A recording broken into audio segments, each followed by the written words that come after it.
Good morning, good afternoon, welcome to the show. Hello folks, it's me, Elijah, here again. We're going to be reading the Odyssey today. I should make you aware before we start, this will be a shorter stream. I am still feeling a bit sick. Honestly, it hurts my eyes having to look at screens. So, yeah. I've been having some bad migraines recently, and staring at screens all the time doesn't help that, so I can't guarantee this will be a long stream at all, but I will try and get through at least, for book 7 here, The Palace of Alcinous, which is only very short, I believe.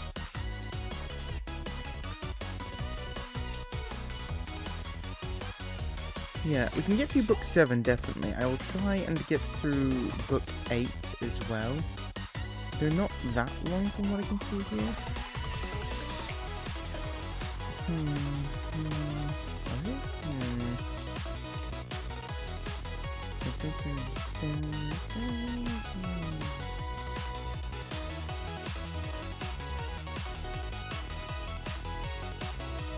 Okay, book 8 is actually fairly lengthy. Yeah, better God. Thank you, Meister. Appreciate that, my friend. How are you doing? How are you doing? I hope you're well. Yeah, I've not been well all week. I called in sick for work because I've not been well, but I'm like, yeah, I need to do something other than rot in bed. And so here I am. I was productive yesterday, at least. I got some recordings done for some auditions I sent in.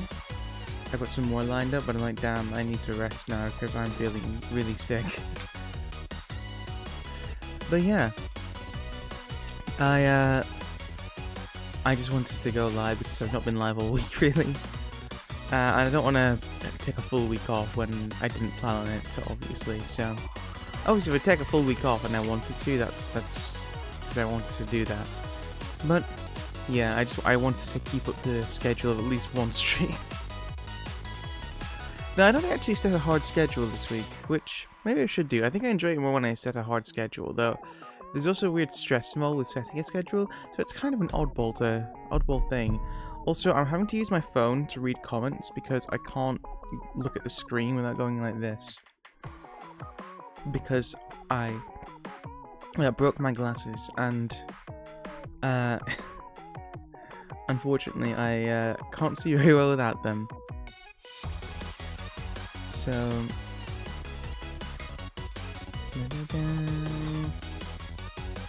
alas, I shall have to do this. Read from my phone. No, thank you, Meister. Appreciate it, though. Yeah. What's been happening with you, my friend? If you don't mind me asking.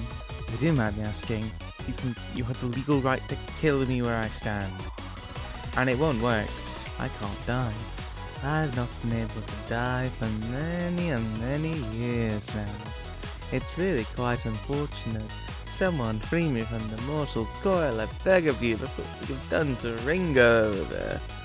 Ringo Starr, yeah. We can do anything, lads. We're the Beach Boys. The devil had to physically nerf me, but I'm doing fine. How did the devil do such a thing? And did you at least, like, get a written reason as to why he did it? Because otherwise, that's just being a dick. But a bit of a dick. It's weird that weed is referred to as the devil's lettuce when the actual effects it has on people are kind of unknown relatively. Okay, well that's not entirely true. The long-term effects, everyone knows the short-term effects, and I don't do drugs, but I feel like people who are high are just very annoying, in the same way I find drunk people very annoying. It's like, if you're gonna get inebriated on whatever you want, just don't come near me. You're really annoying. Piss off. Just stop being annoying. Stop annoying people. Just do it at home. Don't do it in public. I can also just staring at the screen and getting a fucking dizzy migraine from it. So the reason why it's been brought on is because I've been trying to wear my glasses even though they've been broken, and it's just kind of messed up my head a bit and messed up my vision a bit, I think. So I think that's why I'm having headaches now. But you know what? That's okay. I can't use my full strength nor move as fast. You sound like you've had some kind of anime style inhibitors put on you. Like, I'll have to unleash my full power, and then you like take off some weighted clothing, and then you can like move at double speed, which apparently doesn't work in real life.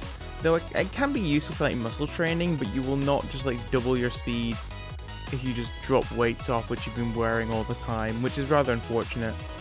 But hey.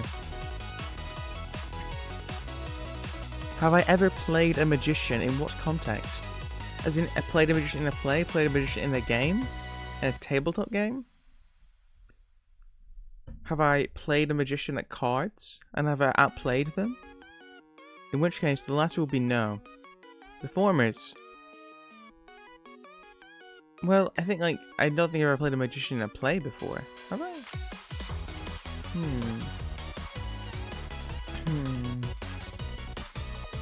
Sometimes I have a recurring dream of an old play I was in, which never went anywhere, which got cancelled before it happened, and I think about that a lot, and it gives me a lot of performance anxiety, this one recurring dream. I'm like, whoa. In a play or performance. Never in a play, no. Never in a play. I've never played a wizard of any kind. I've not been in any kind of high fantasy plays, realistically. There's a bunch of plays coming up now, actually, which I'm interested in, so I'm going to go into some... I think, is it next week they are? I think I might not be streaming next week, or they might be at earlier times, because I will have some play readings to go to next week. Though, I think something can move around, I don't know. But yeah, I will likely either be moving streams earlier next week, or not having them on at all, so... That's the reason why I want to do this today, just to mitigate that, should that happen. But no, never in a play. I don't know what wizard I could play, honestly. I think when most people picture a wizard on stage, they probably think it's like Gandalf or some elderly wizard. Though I guess you could play a magical being like, say, Mephistopheles from Dr. Faustus, and whilst you're not a wizard or a magician, they do have magical powers. So I guess Faustus himself has the magic there. So,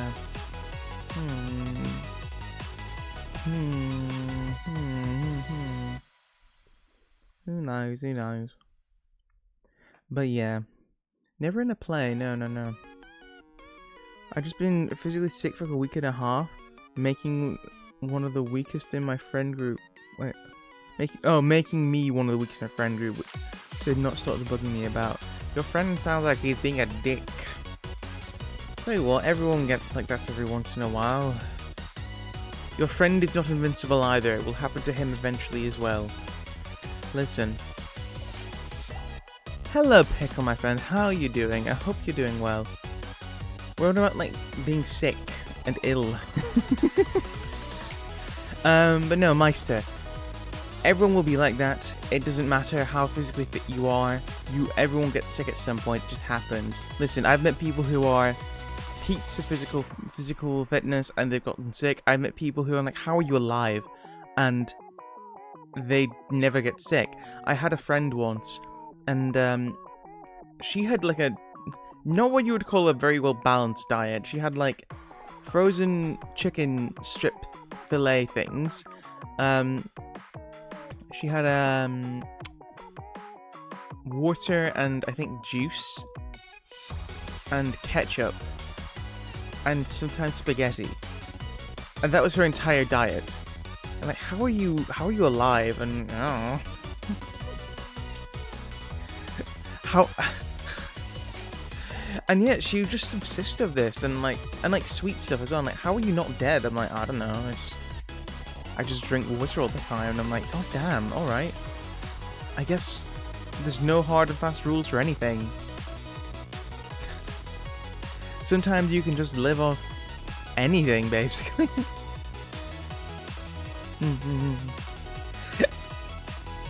I'm not friends with that person anymore, though, but that's another story, and it's not to do with her diet, though.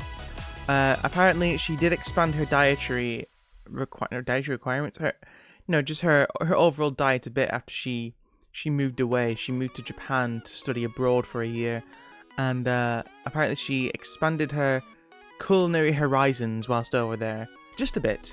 Not amazingly, but a bit, and that's what matters. You know, in Japan, they have places which serve tomato ramen, as in, like, ramen in, like, a tomato broth. And it's kind of inspired by, like, Italian cuisine, I guess. It's, like, Italian-inspired Japanese cuisine, and it's pretty interesting. I imagine it would be kind of nice, honestly. Like, it's basically just, like, a tomato soup at that point. I mean, listen, don't let anyone tell you that ramen is anything more than noodle soup, because that's what it is. It is noodles in broth. It is noodles in a flavored broth with probably stuff on top of it, right? And that's what it is. You don't need to mystify it. And listen, if I can make it at home, so can you. And you can make a very, very good one at home as well. With very simple ingredients. It's really not that difficult to make at all. I think there's an odd mysticism to Japanese cuisine. I feel, or rather, people I think mystify it when a lot of the flavors are actually very easy to make at home. Or maybe not always. Some of the ingredients aren't always readily available for people. But I've made a lot of stuff at home, and when I went to Japan, like, oh, this kind of matches what I made at home, and I'm like, oh, it's kind of good to know that I got very close to making this at home. Have you ever tried jellied eels? I want to try that one so bad. I have not. Now, I found out recently you apparently get them in like certain places, certain supermarkets, like Tesco's in the UK. I am perfectly fine. Listen, I like fish. I'm not a big fan of like jelly in that kind of stuff. Like, I don't like meat jelly and things like that. I don't want to try jellied eels at all. I'm really okay. Listen, I get that jellied eels is one of the things people point to when they say, oh, Brits can't. I don't want to say that it's a nearly American saying. It's like, huh, Brits can't cook. You guys are terrible. And like, yeah, I'm not gonna lie. Jellied eels sounds bad. It sounds. I'm sure it's probably just like a salty fish dish, in which case people might like it. And I'm sure for some people it's very nice. Some people it's unpleasant. I think there's a lot of good food in the UK if you know what you're after and what to look for. Because believe it or not, the entirety of human existence, people have liked good food and have chased after it. People want to make good food. I'm sorry that you're so blinded by the internet that you feel like one thing is the norm, I guess. I don't know. People are dumb. People are so dumb. There's like 12 of us in our friend group. All of us are different types of athletes. I was the best at boxing and track and field. But god damn it, not anymore. Fishes. Wait, fishes on your tree? What do you mean? It looks so grotesque, so tempting. Pickle, you're a freak, aren't you? You're a freak! You're a fucking freak! No, honestly, I'm sure it's fine, right? Listen, if you... I imagine if you're not fond of jelly meats and stuff, like, you'll get that in, like, Spam, right? And, like, normally it's just, like, gelatin... It's gelatin, right? It's gelatinized fat. And jelly is flavorful, honestly. Or rather, it adds a lot of flavor to things, right? Honestly, I'm surprised that, like, they don't just make it so that the jelly is in a broth and they have the jelly flavor the broth, which might actually be quite nice for people because gelatin adds a lot of flavor to dishes. But I digress. I think there's a bit of concern now, though, actually, about jellied eel because the European eel, which is what it was mainly used for hundreds of years ago, is going not endangered. I think they're protected species now, though. They're on a watch list at the very least because they're running low. Which is a similar thing called colodets, basically aspic. Oh yeah, no aspic. Yeah. The first time I heard the term aspic was from Shokugeki no Soma, where he basically used an aspic of like chicken stock to pour over his like chicken egg and rice dish as like a way to like just let some gelatinized goodness like gloop into it and like ooze into it and melt. I'm still kind of confused what you mean though, Max, about fish being on your tree, on your family tree, or on your tree of friends, on your tree of macho muscular dude bros. Is one of them just a fish? Or is it just on your food tree of what you can eat? Because yes, fish is very high in protein. Just be careful of the types you eat though. You want ones with like a lot of like omega-3 fatty acids. They're very good for you. But yeah, no, like dishes in jelly are far from unique to England. It largely comes about as a result of a storage thing, or of a preservation thing.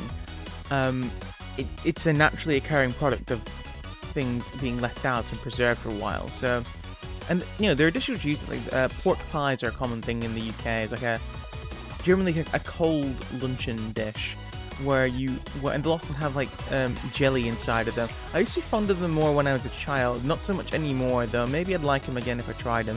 They're fine, right? They're fine. They're good. They're like big chunks of pork inside of a pastry, and again, there's generally some kind of gelatinized pork fat around them. So yeah, I think there's a fish on my tree in my yard. What? What did you mean by this? Are you like hanging it out to dry or something? Do you feel better, by the way? No, Pickle, I don't actually.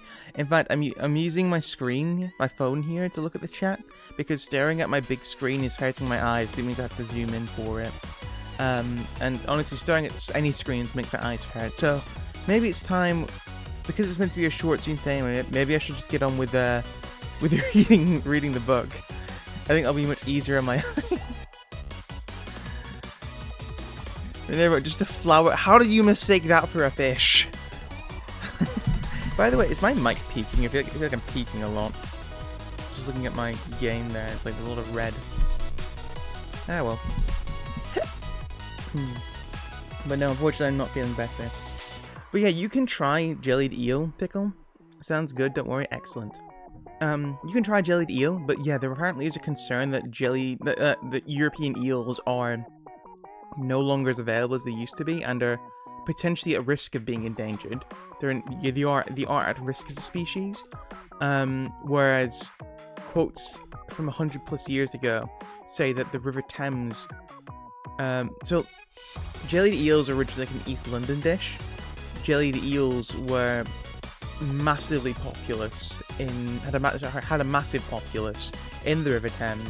People saying allegedly that the River Thames was full of eels to the point that it was pitch black, and you had something in abundance there which people could make and eat a food very easily. But that's not the case anymore. So there's a thing there. Whilst a lot of countries are like, oh, we need to preserve food, it's part of national heritage, and that's fair.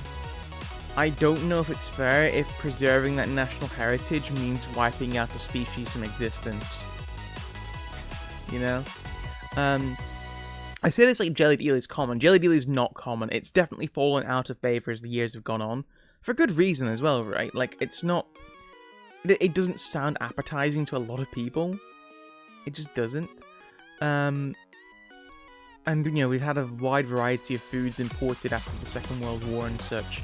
And new dishes which have been made since, which are more easily available, more homely and hearty, you know.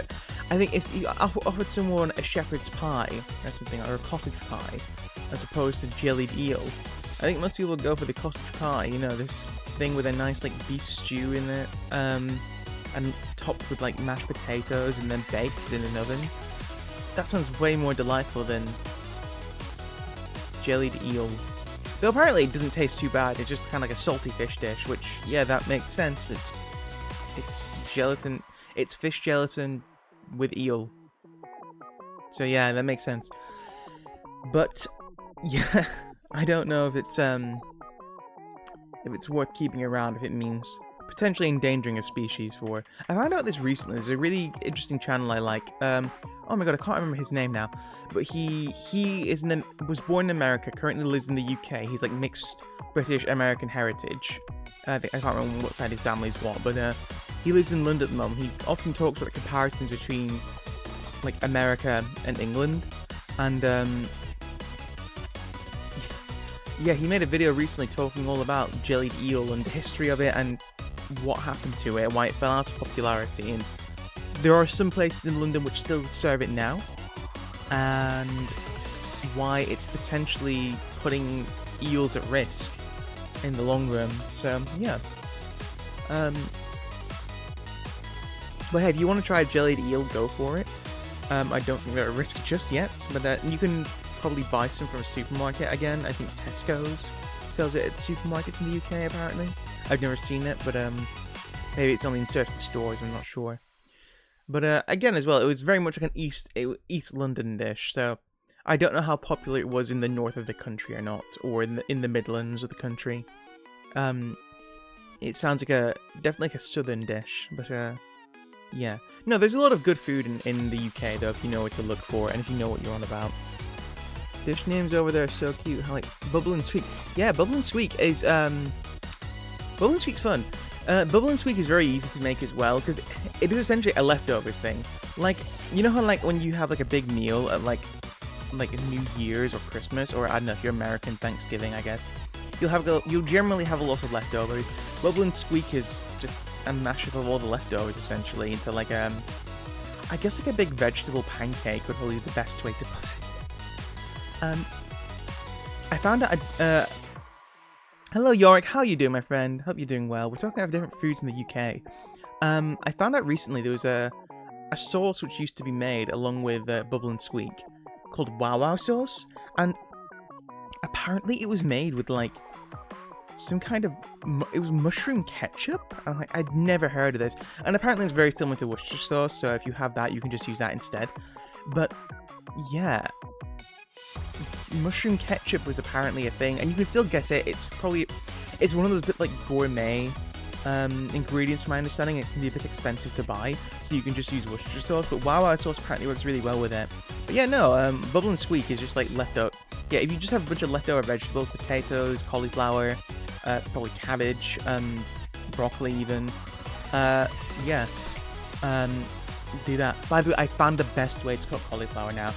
If you like roast cauliflower, you can use duck fat or any fat. I was using duck fat when I was doing this, but mushroom ketchup, indeed, Meister. Yeah, it sounds bizarre, but it makes sense. I mean, ketchup is just like a way to preserve tomatoes in a sauce, right? It's like tomato, sugar, and vinegar. So yeah, a lot of good things have happened. My Switch 2 is on its way back to me, and also got a 2009 MacBook Pro without an OS. I'm currently suffering trying to install an OS. How are you? Thank you, Yorick. It's good to hear. I mean, the thing is, without an OS, it's a blank slate, so hopefully it can only go up from here. But no, you mentioning OS gives me Linux flashbacks from when a family member of mine forcibly installed Linux on a computer and everyone hated it because we couldn't figure out how to work it. And he's like, no, Linux is better, you just don't get it. And I'm like, no, we don't get it, that's the problem. Why did you do this? You cunt. You cunt.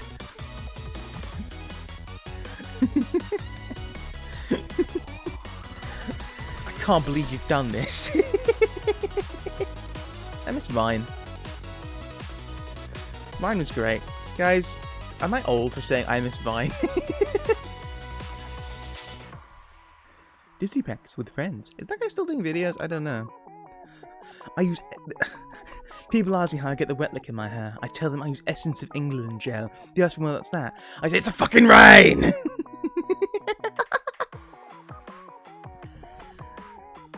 Which one of you... Which one of you...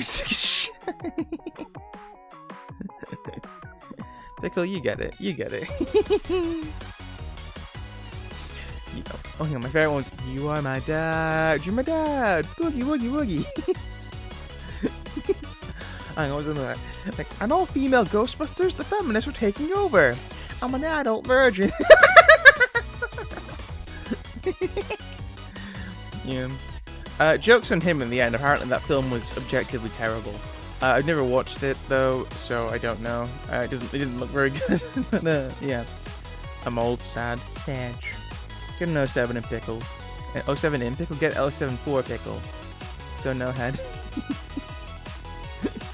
Wait, hang on, wait, no. We're getting distracted by vines. We're talking about food before. Yeah, Bubble and Squeak is common. It's just like a leftover thing. If you want to go out of your way to make it, you can do. You can laugh at Spotted Dick. Everyone laughs at Spotted Dick. That's a dessert. It's made in like a pudding, though not. Okay, so apparently I didn't know this. When Americans talk about the term pudding, they're talking about very specific, like a mousse kind of thing.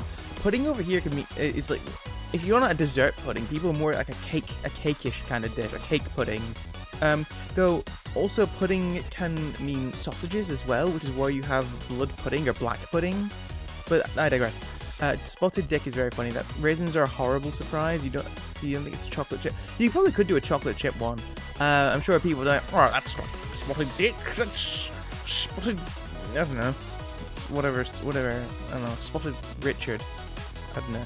You'd have a different name other than Dick, I guess, because I don't know. I don't know why. I don't know why Dick's got his fucking raisins on his dick.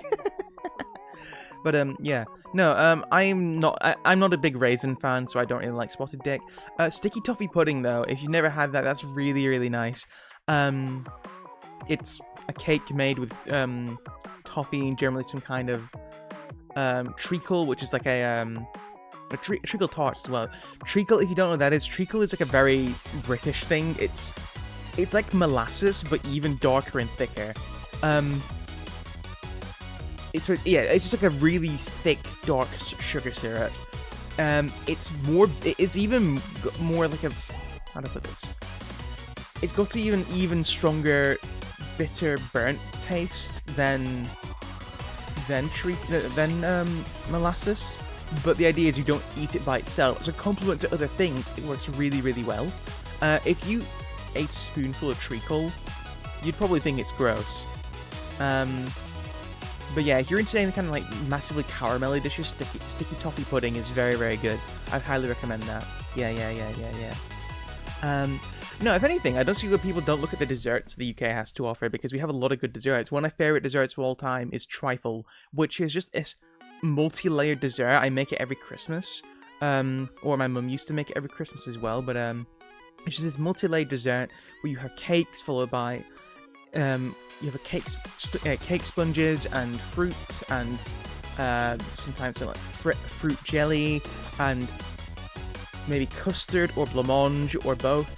And then you top it off with the cream and whatever toppings you want. You can top it off with more fruit with some chocolate shavings, which I like to do. Sprinkles if you really wanted to.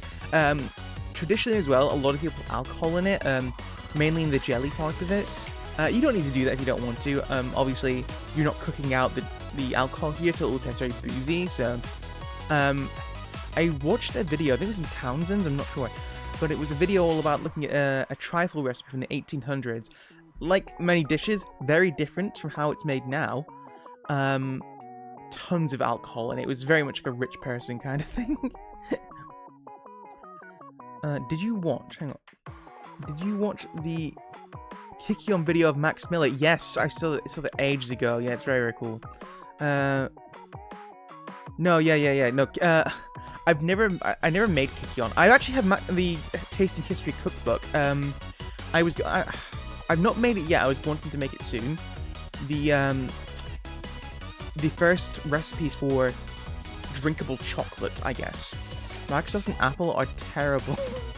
I now have problems with Linux. You know what? That's fair. I don't hear any of the shady shit going on with those companies that I do with Linux. I just think there's a massive learning curve for Linux, which no one wants to teach you about. Instead, they'll just praise Linux. They're willing to suck Linux's dick without telling you why they suck Linux's dick. Does that make sense, Yorick? Right? Again, I'm not saying that Linux is bad. I'm saying my experience of it is bad because it didn't make much sense in how to use it. I don't think it was very intuitive. I also understand that it's very customizable though as well. So that may have just been the issue with the person who sets it up and their utter incompetence. Which they are an utter incompetent person, right? They completely are utterly incompetent. But yeah. No, I do have the Taste and History cookbook, and in there's a recipe, and he's made a video about this as well, Max Miller. There's a recipe for the first drinkable chocolate, which would have made with like mainly chocolate and water and some kind of sweetener like honey maybe, that was uncommon. You can put chilies in. I don't really like chili in chocolate. I know people love it. I can't stand it. Like, bitter chocolate mixed with spicy chilies, I think is a terrible combo. Bitter spice is not nice. But hey, people really like it, so you can go with that if you want. But I have actually a bar of Montezuma. The brand is Montezuma. It's 100% dark chocolate, which is the easiest way I can get a hold of pure chocolate for myself without having to order a entire cocoa pod and ferment the beans and then bake the beans and then take the nibs out of the beans and then grind them into a dust, and it's a whole process. So I just, okay, well, I have this dark chocolate, which I was going to use for something else, but then I realized, oh, hang on a second, I can use it for this drink. Ooh, what a surprise. What I really wanted it for is because, so I don't really watch Binging with Babish that much, and especially now that he's kind of like turned into this weird food testing channel, tasting channel, I don't know, but I think he's got some good stuff. And I'll go back to some of his older recipes sometimes. There's a recipe I want to try for this dish from The Simpsons called La Bombe, which is this giant fucking eclair, and it's like one of my favorite bits in The Simpsons. It's so funny. It's like, so in the episode, Homer's become a bit of a food critic, and he's basically been advised by his editors to just roast the shit out of all of these restaurants, and they're all getting very fed up with it. So you all have this big meeting at night, all the big restaurateurs, and they're like, they're discussing what they should do. They're like, yeah, we should what did they do? Like, we should go to every single newsagent and take all the reviews out. And like, in the Japanese guy's like, no, that would be impolite. We should kill him. And then they just keep on discussing like this until this French guy, this mystery French assassin, comes in and reveals this book which has Le Bombe, and it's this giant fucking eclair, like the size of a dinner plate, and it's like, this will be Homer Simpson's last lanyard. And like, this one guy's like, you're gonna kill him with a pastry? I've seen this man eat change. Like, Le Bomb has such a dumb description. Like, his 12 kilograms of butter per square inch. No, 12 pounds of butter per square inch. Chocolate so dark light cannot escape its surface. So dumb and over the top. But I'm like, I want to see if I can make this. And Binging with Babish made his thing. By the way, it's not... For the size of the dish that it is, it wouldn't be physically possible to put 12 pounds of butter per square inch into this eclair. But Binging with Babish had an interesting idea where he used a ton of normal butter, and then to have even more butter per square inch, he used dried butter as well. And I'm like, that's genius. And then someone in the comment section wrote, using dried butter with all that butter reminds me of my friend who once had added dried milk powder to his milk to get more milk per square inch of milk.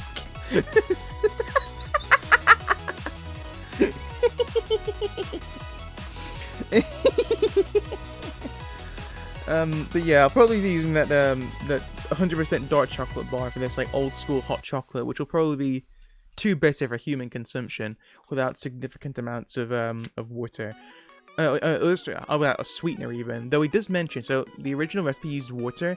He does mention the cookbook. I don't think he mentions the video for it. In the cookbook though, he mentions that milk would have actually been available at the time, so you can use milk if you want. And also, it probably would taste better with milk anyway.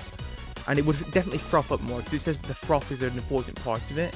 It's like a ritual drink as well. Apparently, also in like early in Mexico, and like this was happening. Was it Mexico? I think it was Mexico. Anyway, there was I don't know. Either way, cocoa beans were a massive part of trade, and they're very valuable. And there was actually a bit of a fake cocoa bean trade going on, where people were getting the old husks of used cocoa pods and filling them up and trading those with people for one thing. And it's like, and yeah, there's a big scandal of like counterfeit cocoa beans going on, which government officials had to get involved in. This was hundreds of years ago, by the way. But yeah, that was a thing. Shall we get on with the reading then? Because again, I don't want to be too long tonight. But yeah, I think now would be a good time to get on with the reading. Lest I drag on any more about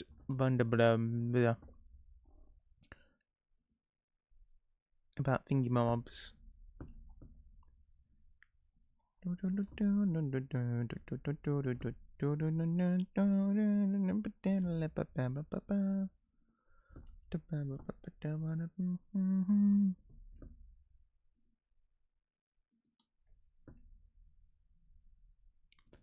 One moment, folks. Just setting up the stage here. Just setting up the stage.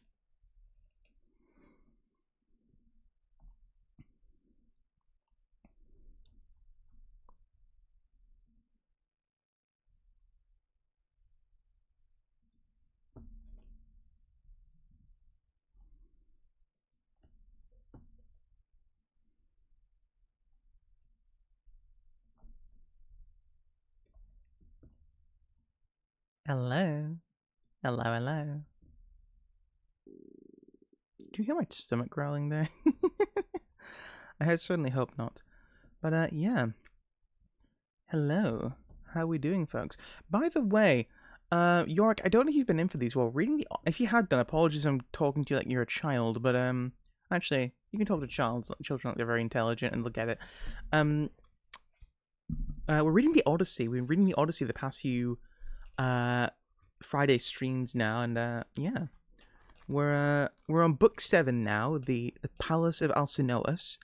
Just for a quick recap for people who may be passing by. Let's go.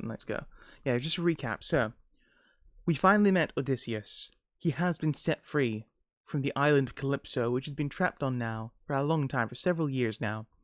At least 7 years, 5 years, something like that. He's been trapped on Calypso's island for several years now. He's finally been let free by the gods. Hermes came down and informed Calypso the decision of Zeus and the other gods on Olympus, and he's been set free now.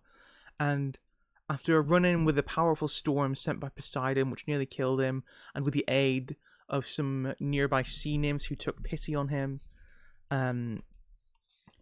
he has landed on the island of, was it the Phaecian people? The Phaecians, yes, the Phaecian people, and he's met up with the princess of the land, a young woman named Nausicaa, who I didn't mention this last stream.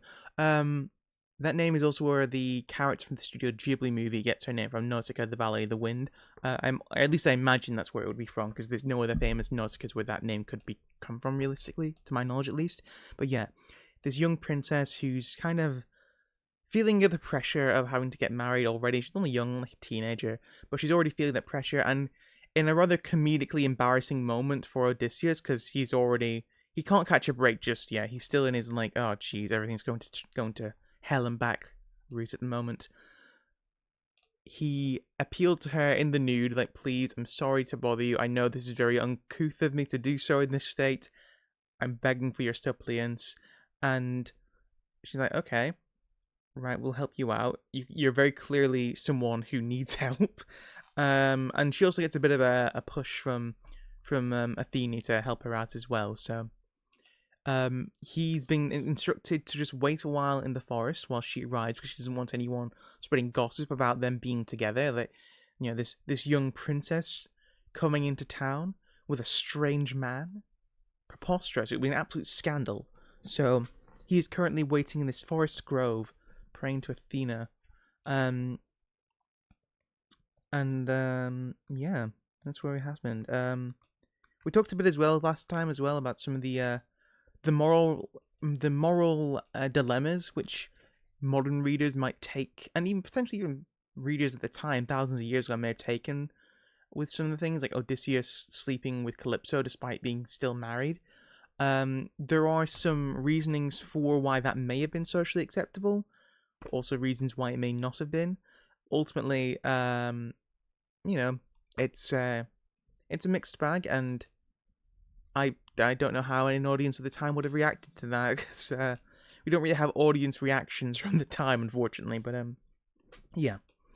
Anyway, here we have Book 7, The Palace of Alcinous, and Alcinous is the king of the Phaeacians, by the way.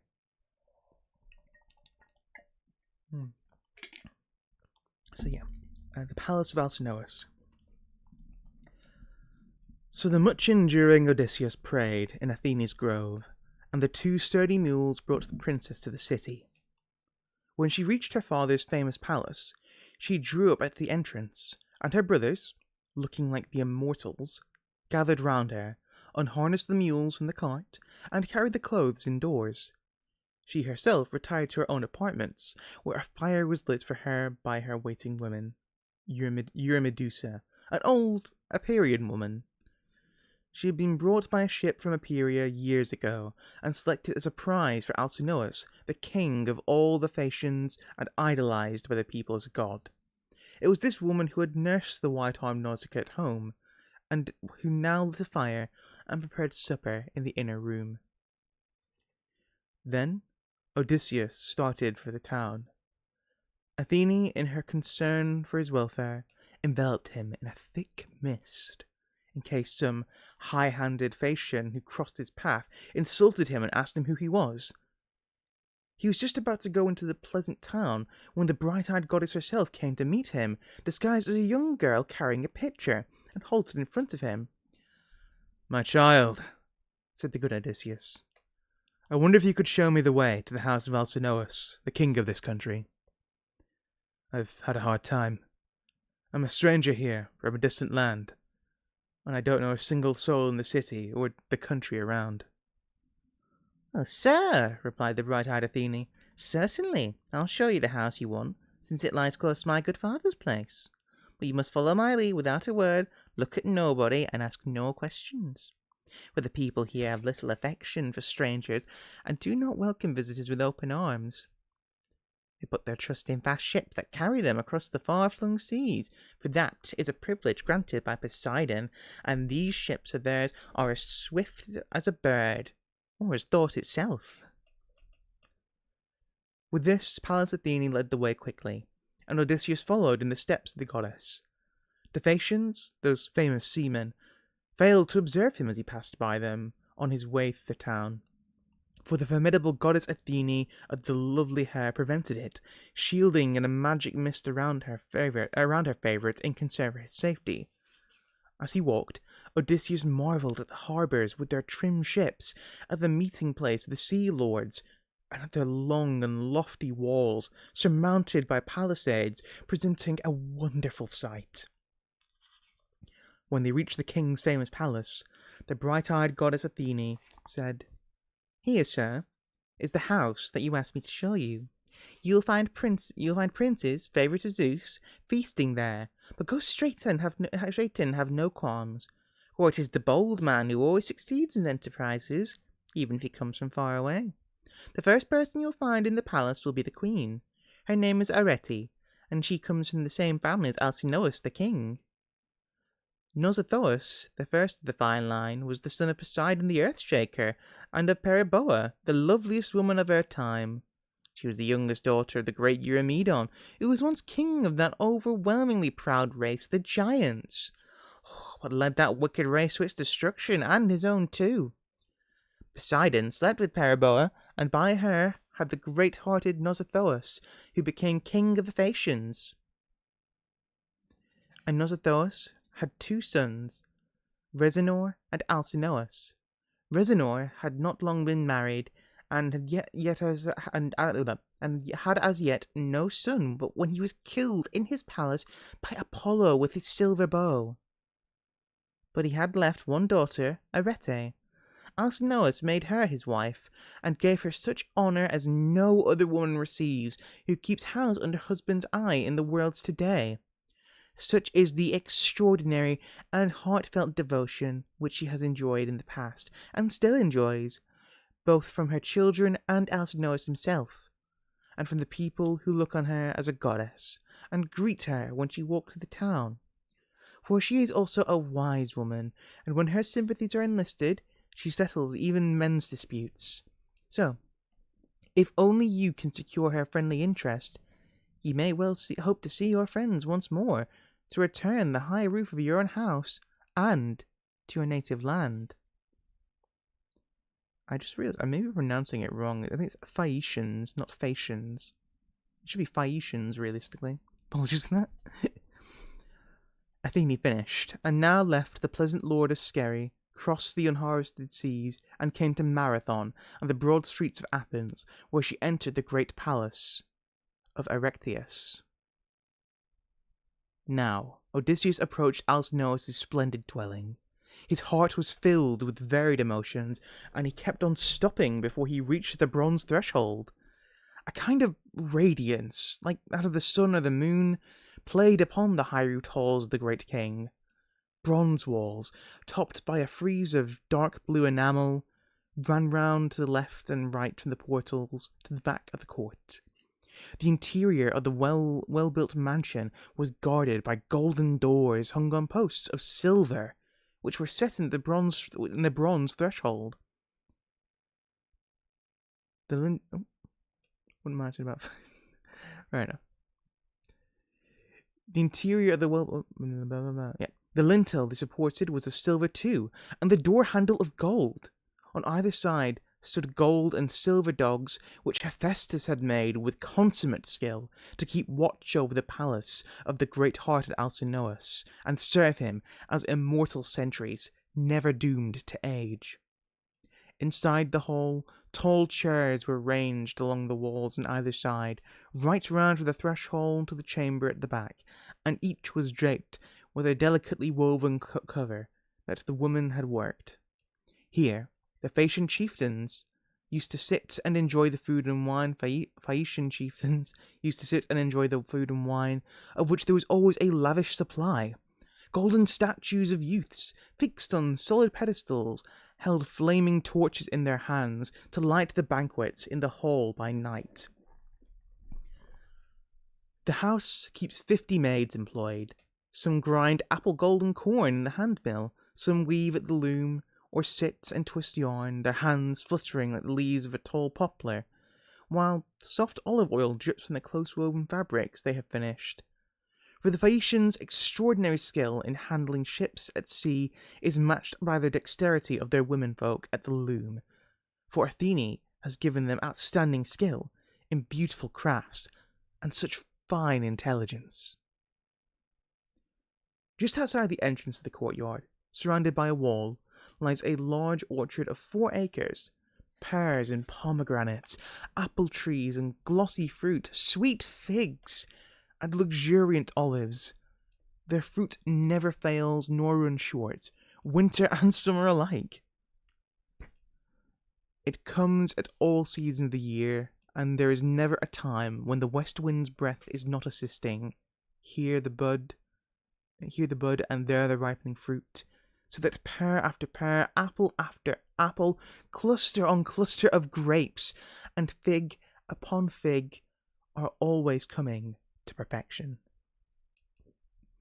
In the same enclosure, there is a fruitful vineyard in one part, which is a warm patch of level ground, where some of the grapes are drying in the sun, while others are being gathered or trodden in the winepress, and on the foremost rows hang unripe bunches that have just dropped their blossom or show the first faint tinge of purple. Beyond the furthest row, vegetable beds of various kind are neatly laid out, luxuriantly productive all the year round. In the garden are twin springs, one flows in channels to all parts of it, the other, starting next to it, first provides a watering place for the townspeople, and then runs under the courtyard gate towards the great house itself. Such were the glorious gifts the gods had bestowed on Alcinous's home. Patient, good Odysseus stood before the house and drank it all in. When he admired it to his heart's content, he stepped briskly over the threshold and entered the palace. There he found the captains and counsellors of the Phaeacians pouring libations from their cups to the keen-eyed giant slayer Hermes. It was the custom to pour the last cup to him before retiring to bed. But the much enduring good Odysseus walked straight up the hall, wrapped in the mist that Athene shed about him, till he reached Arete and King Alcinous, and threw his arms round Arete's knees. At the same moment the magic mist that had hidden him rolled away, and at the sight of this man in their midst, a silence fell on all the banqueters up and down the hall. They stared at Odysseus in amazement, while he made his petition. Arete, daughter of godlike Rhexenor, as one who has suffered much, I come as a suppliant to your husband, to you, and to your guests. May the gods grant them happiness for life, and may honours bestowed on them, and may each bequeath to his sons and the treasures of his house and the honours bestowed on him by the people. But for me, please, arrange an escort to my own country, as soon as may be, for I have had to live through many hardships far from my friends. His petition made, he sat down on the ashes by the hearth, close to the fire. From that, the whole company there came not a sound. From the whole company there came not a sound. At last, the silence was broken by the venerable Lord Echeneus, a Phaeacian elder, an eloquent speaker, rich in the wisdom of his forefathers. He now made his friendly counsel heard.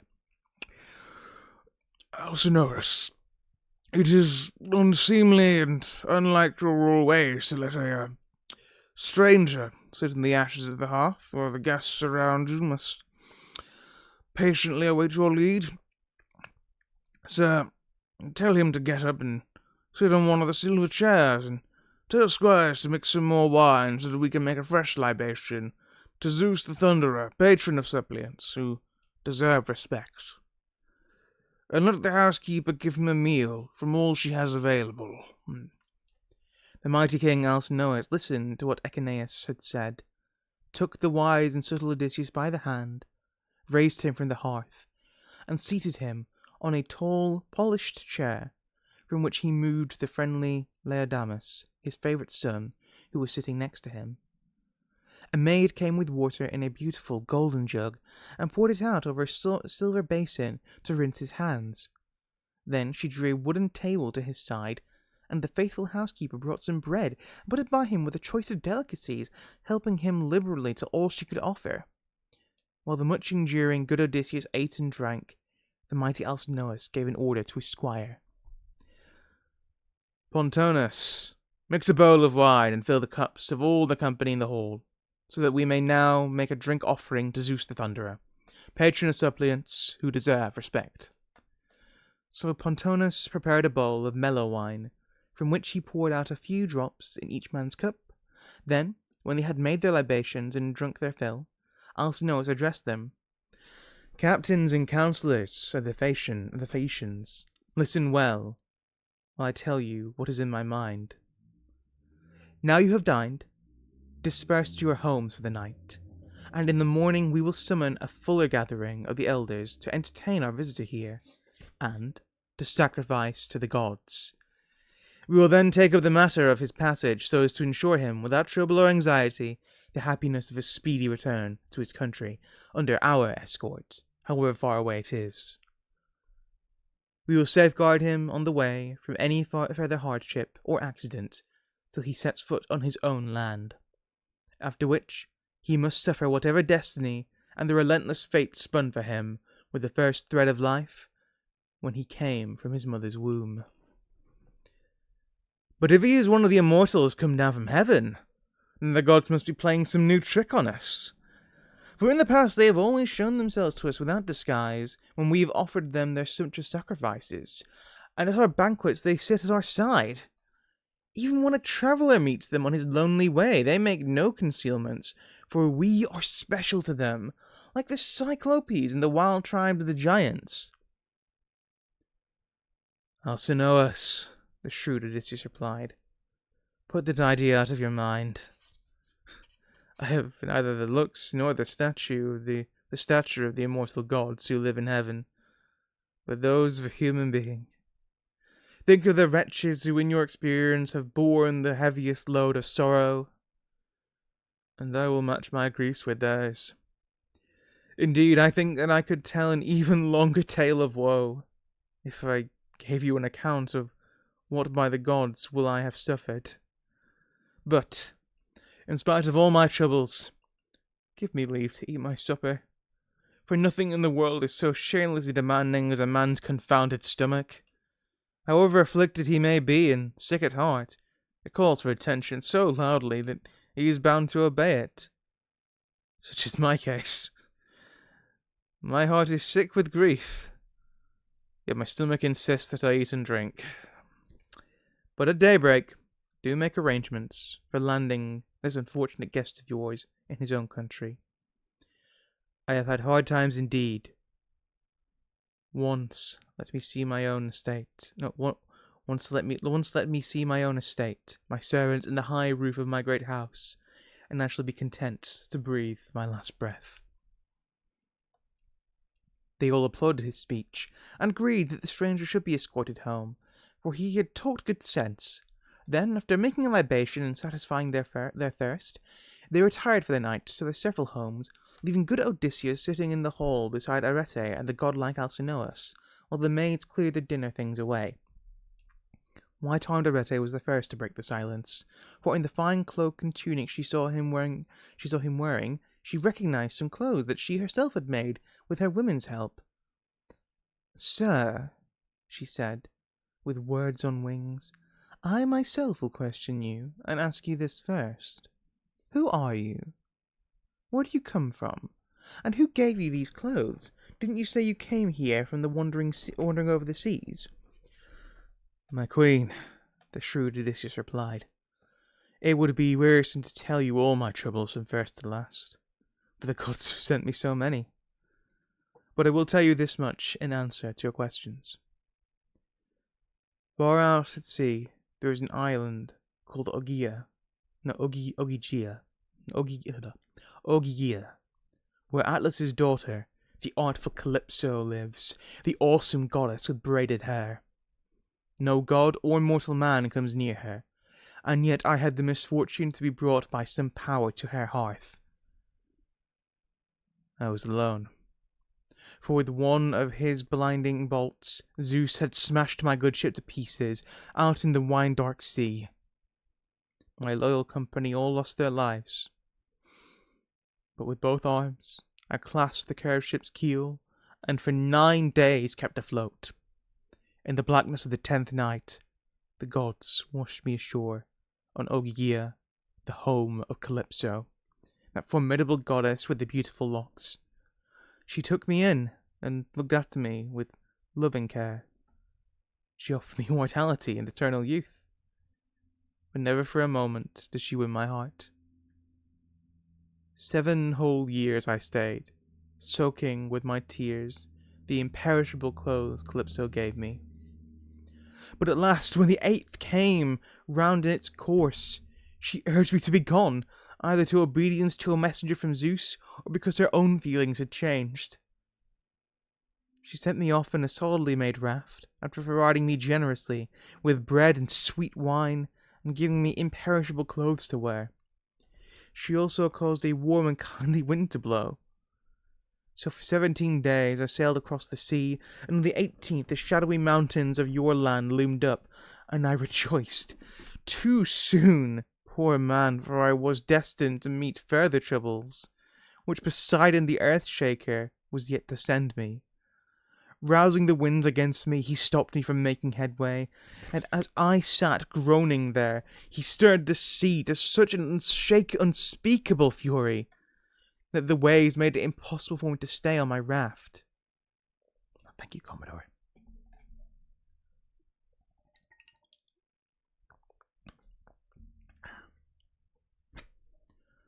A squall smashed it to pieces. However, I managed by swimming to make my way across the stretch of water, until the winds and the waves brought me to your coast. There I tried to scramble ashore, but a wave took and dashed me on the great rocks of that inhospitable coast. So I gave up. I gave up the plan and swam away from the shore. In the end I reached a river which seemed to offer the best possible landing place, clear of rocks and sheltered from the wind. I struggled out and lay there till I could rally my strength. Meanwhile the solemn night came on. After climbing up from the bed of the heaven-fed river, I lay down in a thicket, heaped leaves over my body, and with a god's help, fell into a sound sleep. I was exhausted, and slept there in the leaves all night, and right through the morning into the middle of the day. The sun was on his downward path when I awoke from my refreshing sleep, to find your daughter and your daughter's ladies playing on the beach. The princess herself was with them, looking like a goddess. I asked her for help, and she proved what good sense she has, acquitting herself in a way you would not expect of one so young. Young people are thoughtless as a rule, but she gave me plenty of bread and sparkling wine, bathed me in the river, and provided me with the clothes you see. That is the truth of the matter, painful as it is to tell it. Sir, said Alcinous, in one respect my daughter's judgment is faulty. She should have brought you home with her maids. After all, she was the first person you had begged her help. Oh, my lord, replied the resourceful Odysseus, do not rebuke your peerless daughter. She did tell me to follow along with the servants, but in my modesty I shrank from doing so, fearing that you might be indignant at the sight. We men are naturally suspicious. My friend, replied Alcinous, I am not one to take offence for no good reason. It is always better to be reasonable. I wish by Zeus and Athene and Poseidon, I wish that a man like you, like-minded with myself, could have my daughter and remain here as my son-in-law. I would give you my house and riches. That is, if you are willing to stay. But not one of us, Phaecian, shall detain you. God forbid such a thing. And to set your mind at rest, I now appoint a day for your departure home. Tomorrow. You shall lie deep in sleep, while they row you over tranquil seas, till you come to your own country, and your house or anywhere else you would like to go. Nor does it matter if the place is even more remote than Euboea, which is said to be at the world's end by those of our sailors who saw it. That time they took the all-burned-haired Rhadamanthus to visit Tityus, the son of Earth. They got there and returned in one day without fatigue, but you shall learn from your own experience the surpassing excellence of my ships and how good my young men are at whipping up the water with their oars. Odysseus' patient heart filled with happiness as he listened, and he raised his voice in prayer. "O Father Zeus, grant that Alcinous may accomplish all that he has promised. Then his fame would never die anywhere on the fruitful earth, and I should come again to the land of my fathers." While they were conversing, white-armed Arete gave her maid instructions to put a bed in the portico and to furnish it with the finest purple rugs, spread coverlets over these, and had warm blankets on top. The servants, torch in hand, went out of the hall and busied themselves at the task. When they had spread the bedclothes on the bed, they came up to Odysseus and invited him to retire. "Come along, sir," they said. "Your bed is made." The prospect of sleep seemed very sweet to him. So the long-suffering Odysseus slept there in the echoing portico on a wooden bed. Alcinous lay down for the night in his room out of the back of the lofty palace with his wife, who shared his bed. That's the end of that book. Yeah, okay, a few mistakes there, apologies for that, but again, that's the nature of live reading, I guess. I'm not going to get it all right. Thank you for the hydrate again, Commodore, appreciate it.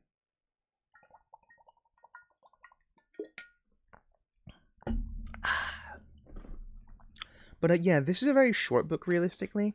It feels like a bit of a midway point. So there's not that much to discuss here, which I'd normally like to do, but there are a few points to discuss. There's a lot more linguistic stuff here, or rather literary stuff here, as opposed to historical things.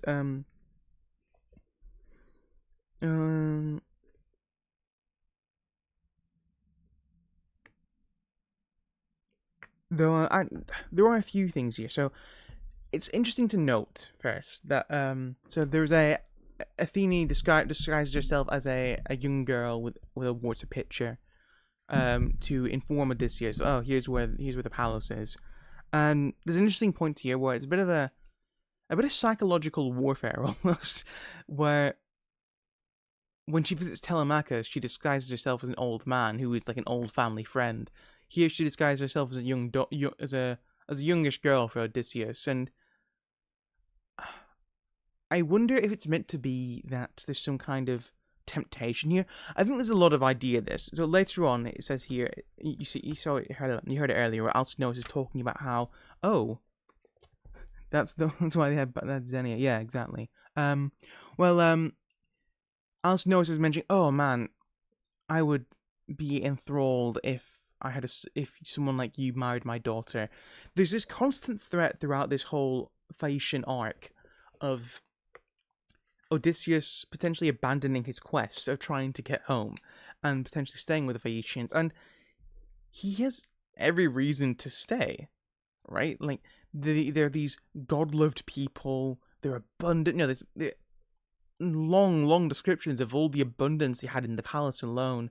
Their ships are meant to be amazing, and they have all these amazing craftsmanship. I mentioned this last stream as well, I'll just mention it again. So it mentions this, the way that they build buildings in the last book, which would have been very important because at the time, those techniques would have been lost to the Greek people listening to this, because essentially stuff like a plague happened. So a lot of old techniques were essentially lost in a Greek dark age, as it were. And a lot of people were having to relearn those again. So it's interesting that he would have had to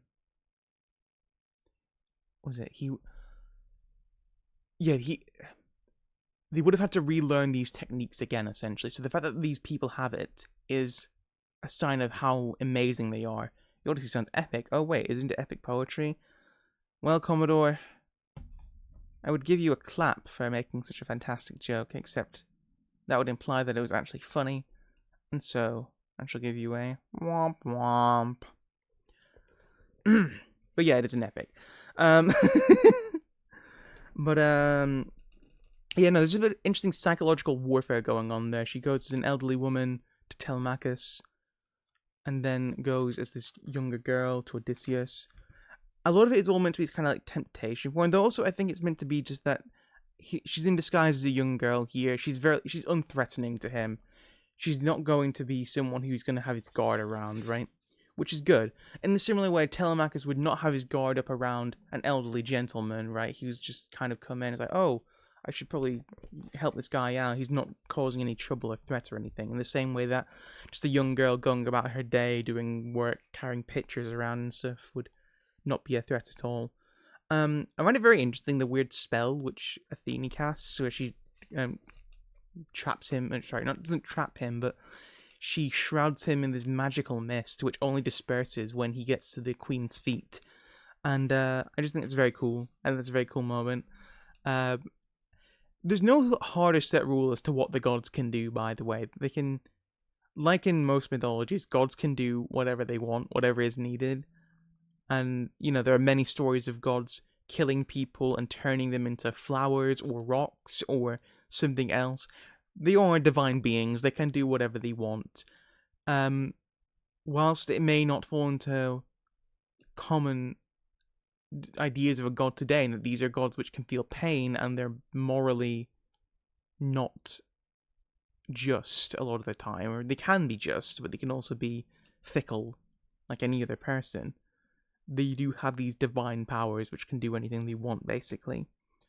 And yeah, a lot of stuff here as well about Athene, where it's like whilst there's this constant threat here that they all worship Poseidon, there's this thing here where all the women are very well gifted in craftsmanship and sewing and weaving and all that, and that also comes from Athene. She was a craftsmanship goddess. I guess you can't have Festus as more masculine crafts like blacksmithing and woodcrafts and such. She was more feminine crafts, so handicrafts and all that. But yeah. Sorry, what do you say here, Commodore? I just see that it said my accent was mostly North American Canadian, and you never guess what else it said was mixed with 2 other countries I've never been before.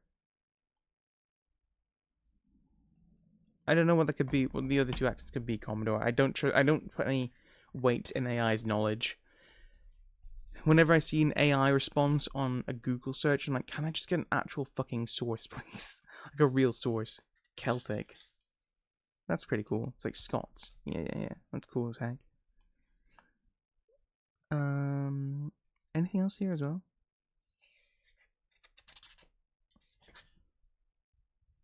Yeah, there's not much going on in this book. It feels very much like it shows. This entire book feels a lot of basically a midway point.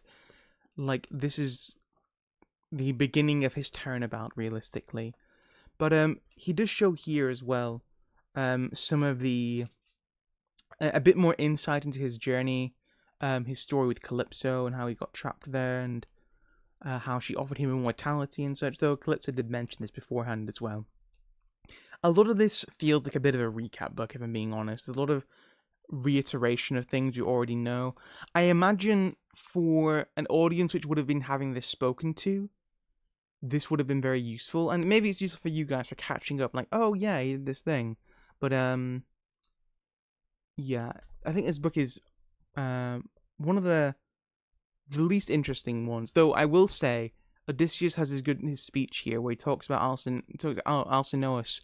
I'm very sorry, but my heart is heavy, but so is my stomach. And he basically has this very humorous speech all about how, you know, my mind is and heart are weighed down by all my troubles, but my stomach is also weighed down by emptiness, and that's just the case of all people.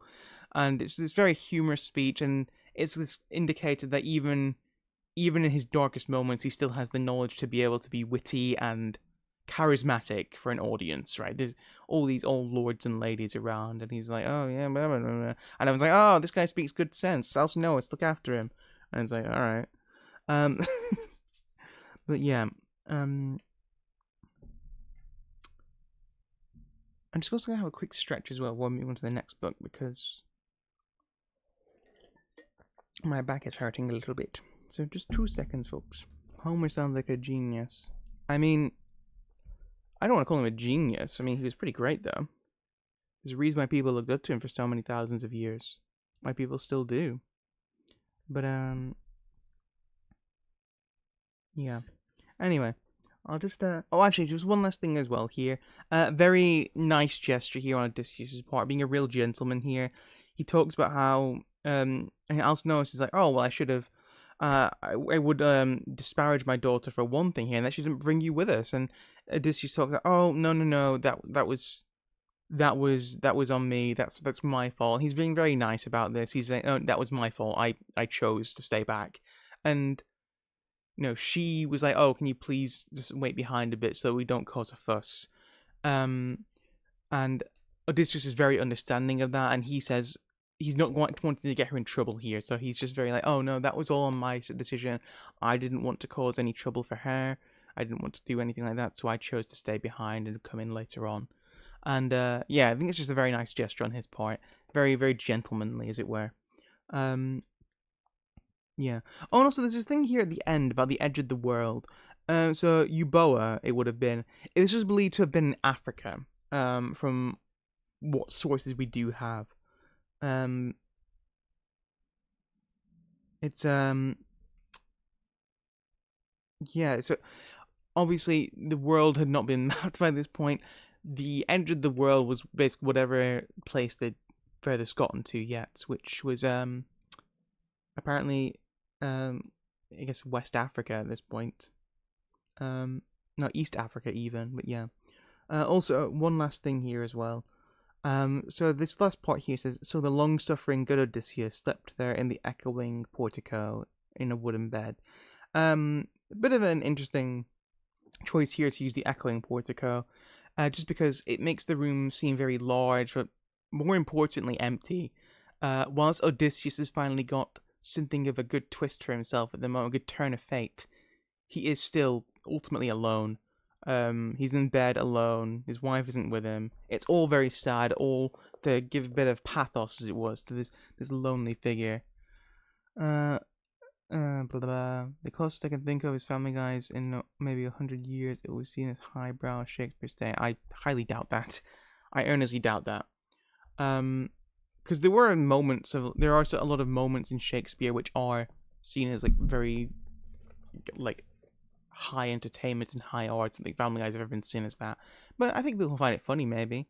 Anyway, I'm just gonna have a quick stretch. I'll be back in just like 2 minutes, folks. Oh, yeah, 2 seconds, 1 moment.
I remembered to unmute.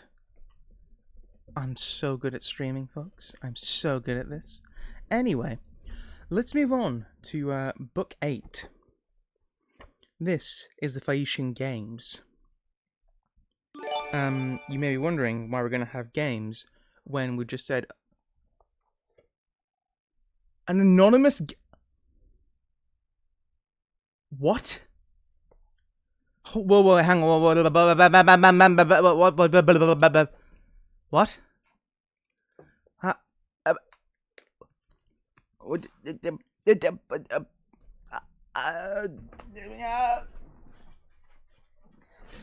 Anonymous gifter, thank you so much. That's very generous of you. Thank you so much. It's incredibly kind of you. Thank you so much, my friend. That's very, very generous of you to do so. Thank you so much. Thank you so much. It's so incredibly kind of you to do so.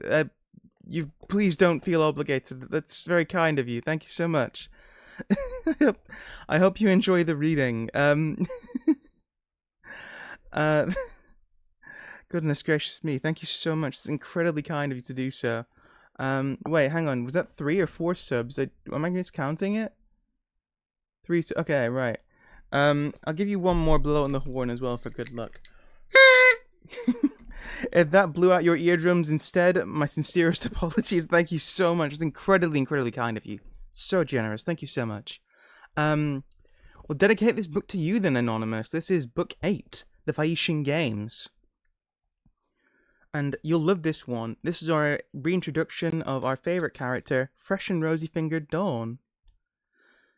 As soon as Dawn appeared, fresh and rosy-fingered, the mighty Alcinous left his bed and conducted Odysseus, favourite of Zeus, sacker of cities, who had risen at the same time, to the place by the ships where the Phaeacians had their assemblies, and there sat down side by side on seats of polished marble.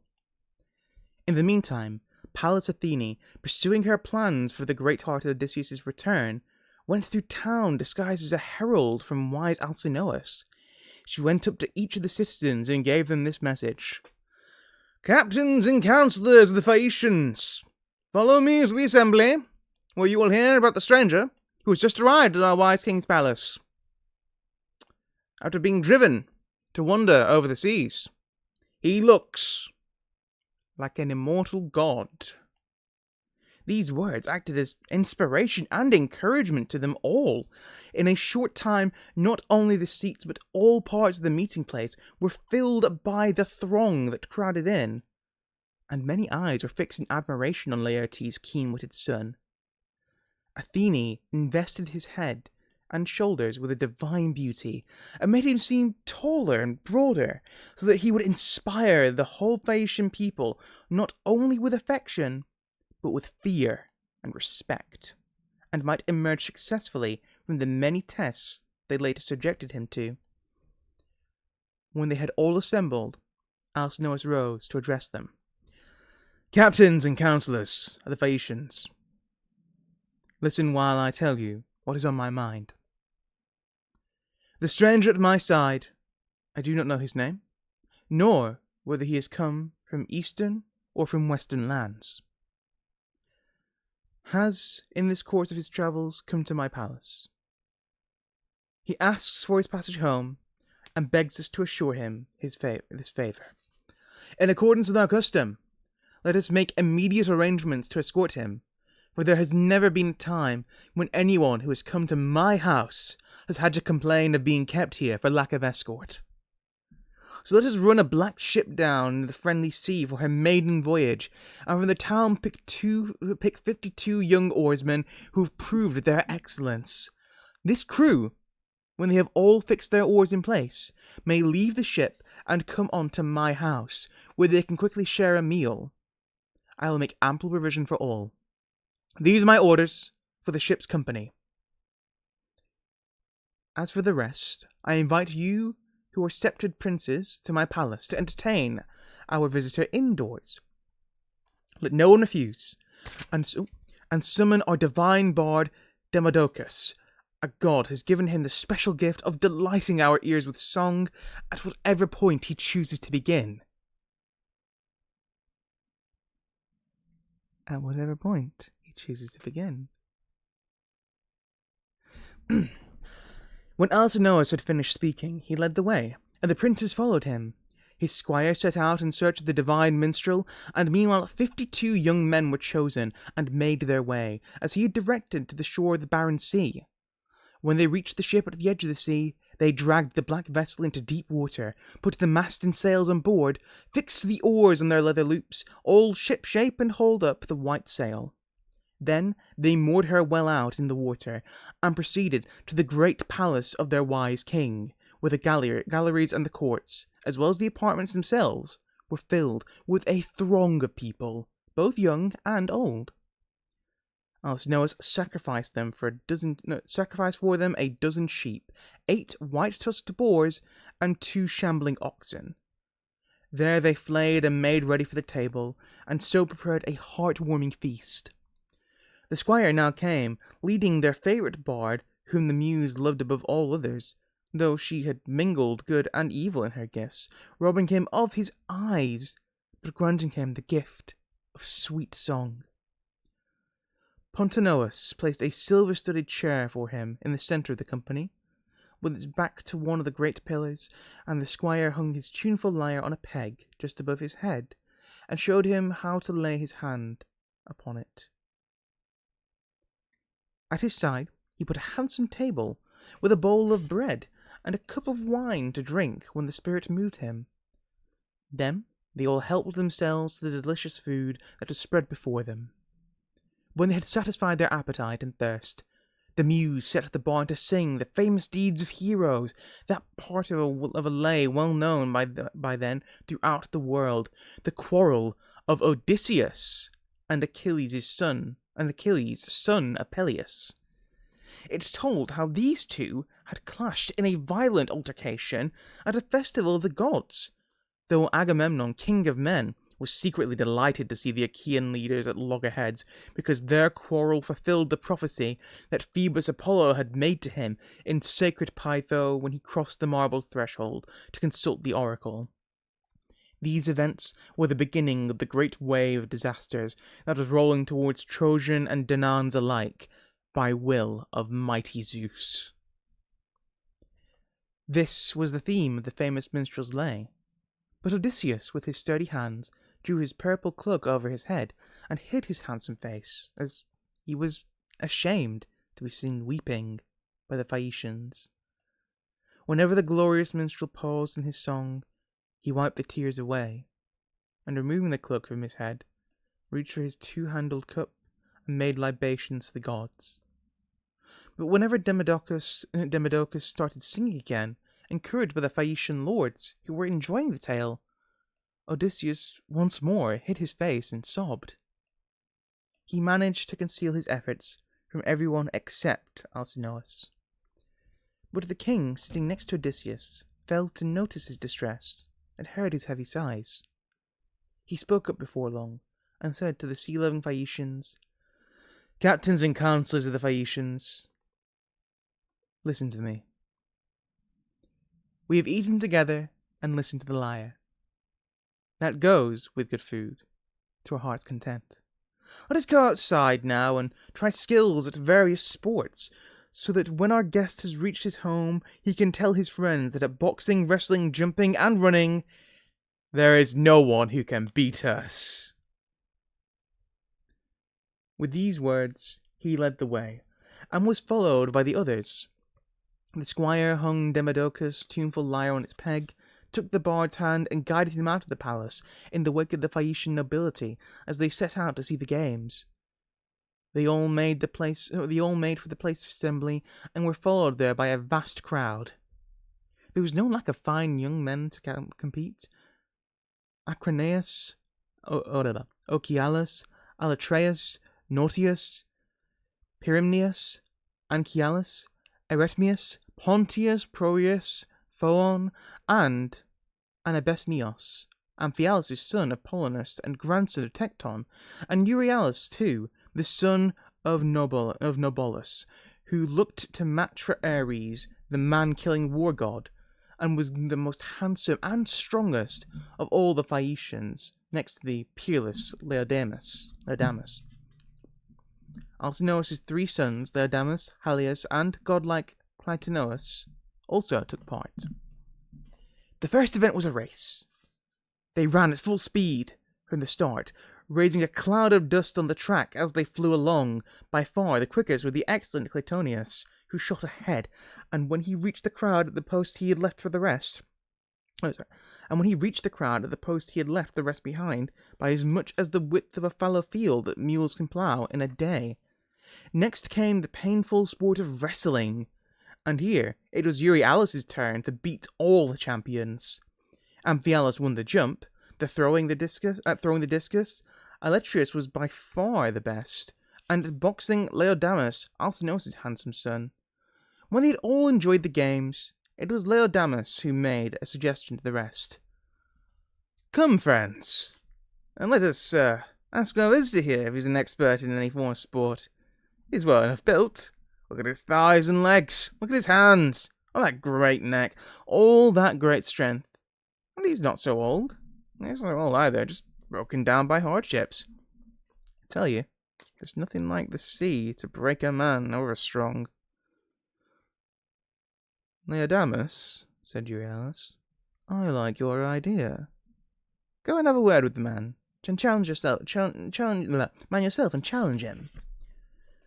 When he heard this, Alcinous's handsome son made his way to the centre and addressed Odysseus. "Come, sir, won't you take part in our games? If you're good at any sport, it's only right that you should be an athlete, for nothing makes a man so famous during his lifetime as what he can achieve with his hands and feet. Come along and have a try, casting your cares aside. It won't be long before you are off on your journey. Your ship is launched already, and the crew are standing by." "Laodamas," nimble-witted Odysseus answered, "why are you trying to provoke me with your challenges, you and your friends? I'm too sick at heart to think of games. I've been through many bitter and exhausting experiences, and all I seek now is passage home. Which is why I am sitting here in your assembly to plead help from your king and your whole nation." Euryalus now interposed and insulted him to his face. "You are quite right, sir. I should never have taken you for an athlete, good at any of the games men play. You are more like a skipper of a merchant crew who spends his life on a hulking tramp, worrying about his outward freight or keeping his sharp eye on the cargo when he comes home with extortionate profits. No, one can see you are no athlete." With a black look, the nimble-witted Odysseus retorted, "That, sir, was an unbecoming speech. You strike me as a presumptuous fool, and it shows that the gods do not grace men equally with the attributes of good looks, brains, and eloquence. A man may be quite insignificant to look at, but the gods can grace his words with charm. People watch him with delight as he speaks, unfalteringly, with winning modesty. He stands out in the gathering, and is stared at like a god when he passes through the town. Another may be as handsome as an immortal, yet quite deficient in the graceful art of speech. Now you, sir, are distinguished in appearance. The gods themselves cannot improve it. But you are short of brains."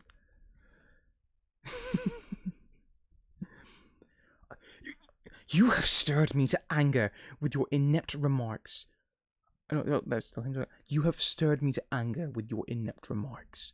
I am no novice at sport, as you suggest, but consider myself to have been in the first rank so long as I was able to rely on the strength of my youth.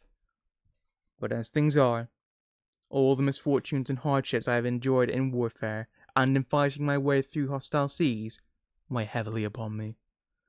All the same, and in spite of what I have gone through, I'll try my hand at the sports. For your words have stung me and put me on my mettle." With this, he leapt to his feet and, not even troubling to remove his cloak, picked up the biggest discus of all, a huge weight, more massive by far than the Phaeacians normally used. With one swing, he launched it from his mighty hand, and the stone hummed on its course.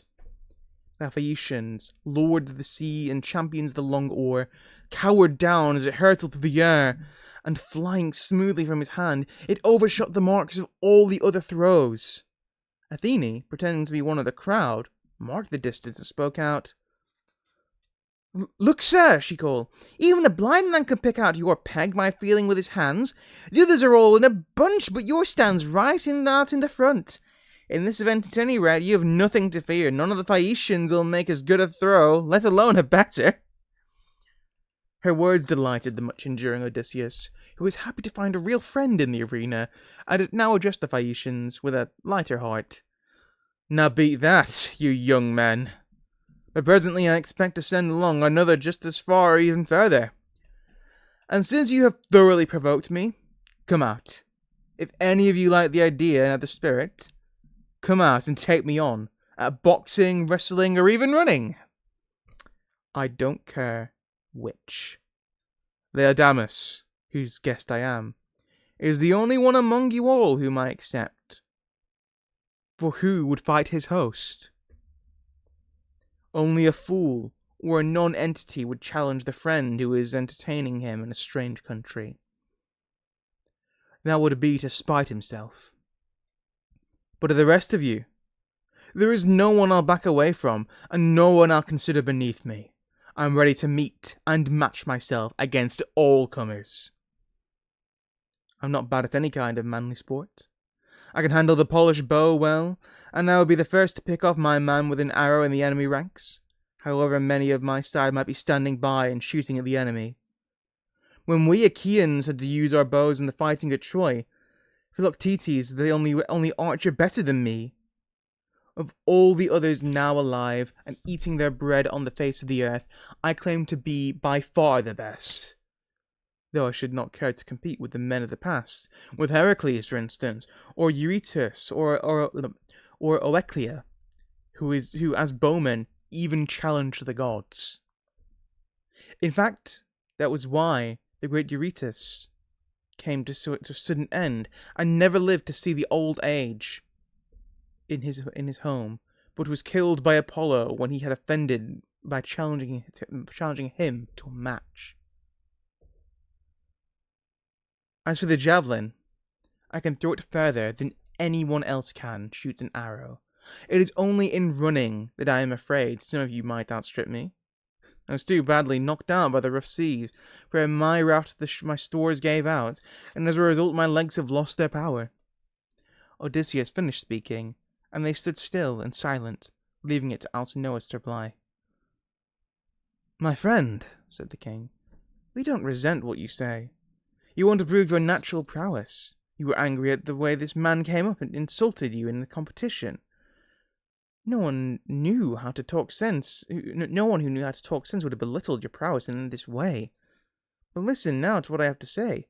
When you're banqueting in your own home with your wife and your children beside you, and talk turns to the Phaeacian's prowess, I want you to be able to tell your noble friends that Zeus has given us two certain skills, which we have possessed from our forefathers time to the present day. Though our boxing and wrestling are not outstanding, we can run as fast as, and we are first-rate seamen. But the things in which we take a perennial delight are the feast, the lyre, the dance, frequent changes of clothes, hot baths, and our beds. So forward now, my champion dancers, and show us your steps, so that when he gets home, our guest may be able to tell his friends how far we surpass all others people in seamanship, in speed of foot, in dancing, and in song. And one of you, run and fetch Demodocus his tuneful lyre. It is somewhere in my house. At the godlike Alcinous' word, a squire set off to fetch the resonant lyre from the palace, and the 9 official stewards took matters in hand. These are public servants who supervise all the details during such displays. They now swept the dancing floor and cleared a wide ring enough for the performance. The squire came up to Demodocus and handed him his tuneful lyre. The minstrel then moved forward to the centre. A group of expert boy dancers, all in the first bloom of youth, took up their positions round him, and began their divine dance. Their flashing feet filled Odysseus with admiration as he watched.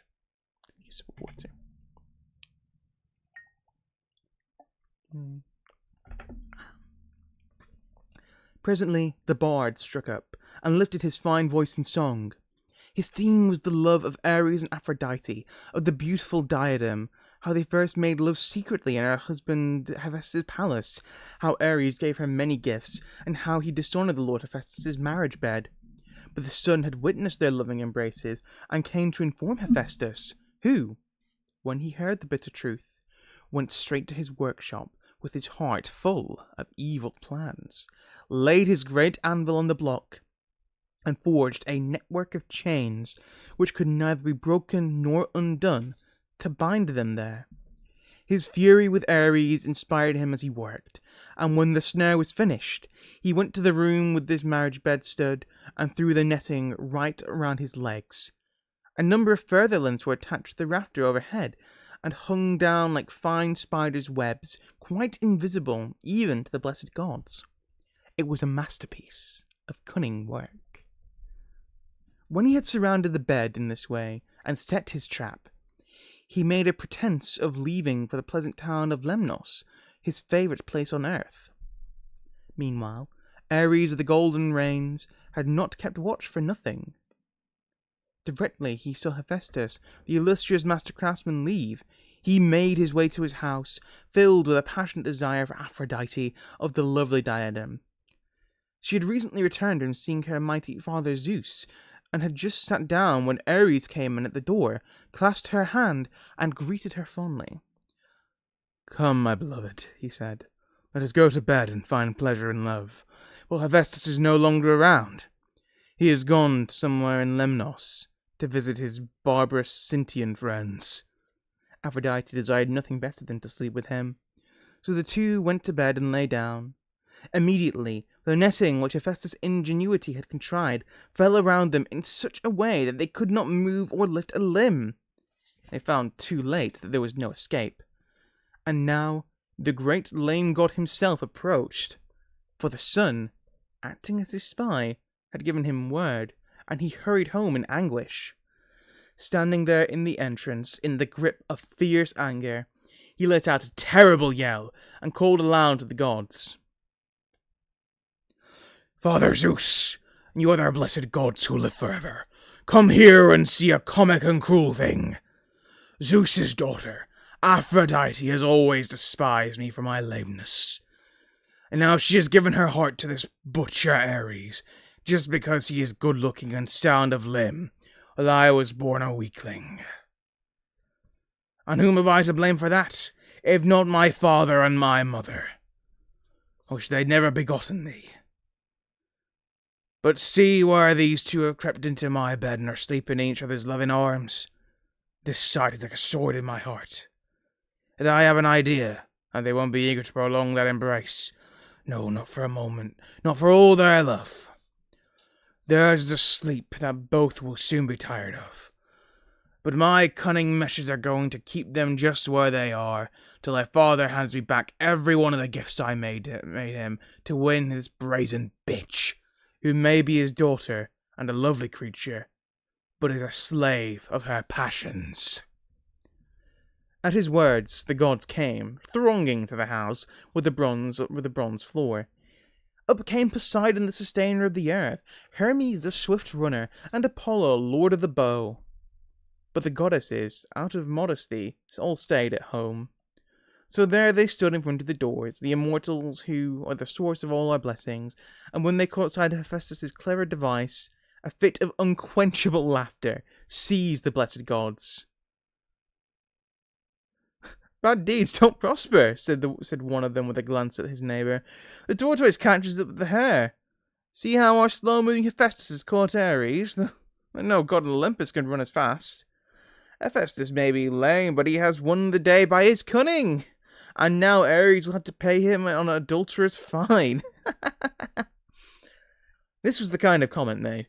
The Lord Apollo, son of Zeus, turned to Hermes and said, "Hermes, son of Zeus, guide and giver of good things, would you care, though tied down by those unyielding chains, to lie in bed by golden Aphrodite's side?" To which the guide, the giant slayer, replied, "Oh, Lord Apollo, royal archer, I only wish I could. The chains that kept me prisoner were 3 times as many, and though all you gods and all the goddesses were looking on, yet I would gladly sleep by golden Aphrodite's side." At his words, laughter arose among the immortal gods. But Poseidon did not laugh. He kept begging the great craftsman Hephaestus to free Ares from the net. "Let him go," he said, and his words flew, "and I promise you that he shall make full and proper atonement, as required by you, in the presence of the immortal gods. Poseidon, girdler of the earth, replied the illustrious lame god, do not press me. Pledges for the worthless are worthless. How could I throw you in chains while the immortal gods looked on if Ares were to wriggle out of his debt as well as out of his chains? Hephaestus, said Poseidon the earth shaker, if Ares does repudiate his debt and abscond, I myself will pay you the fine.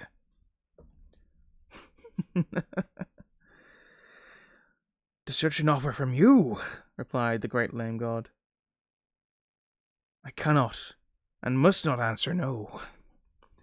With that, the mighty Hephaestus undid the chains, and the two of them, freed from the shackles that had proved so strong, leapt up and fled, Ares to Thrace, and left the loving Aphrodite to Paphos in Cyrus, where she has her sacred sanctuary and altar fragrant with incense.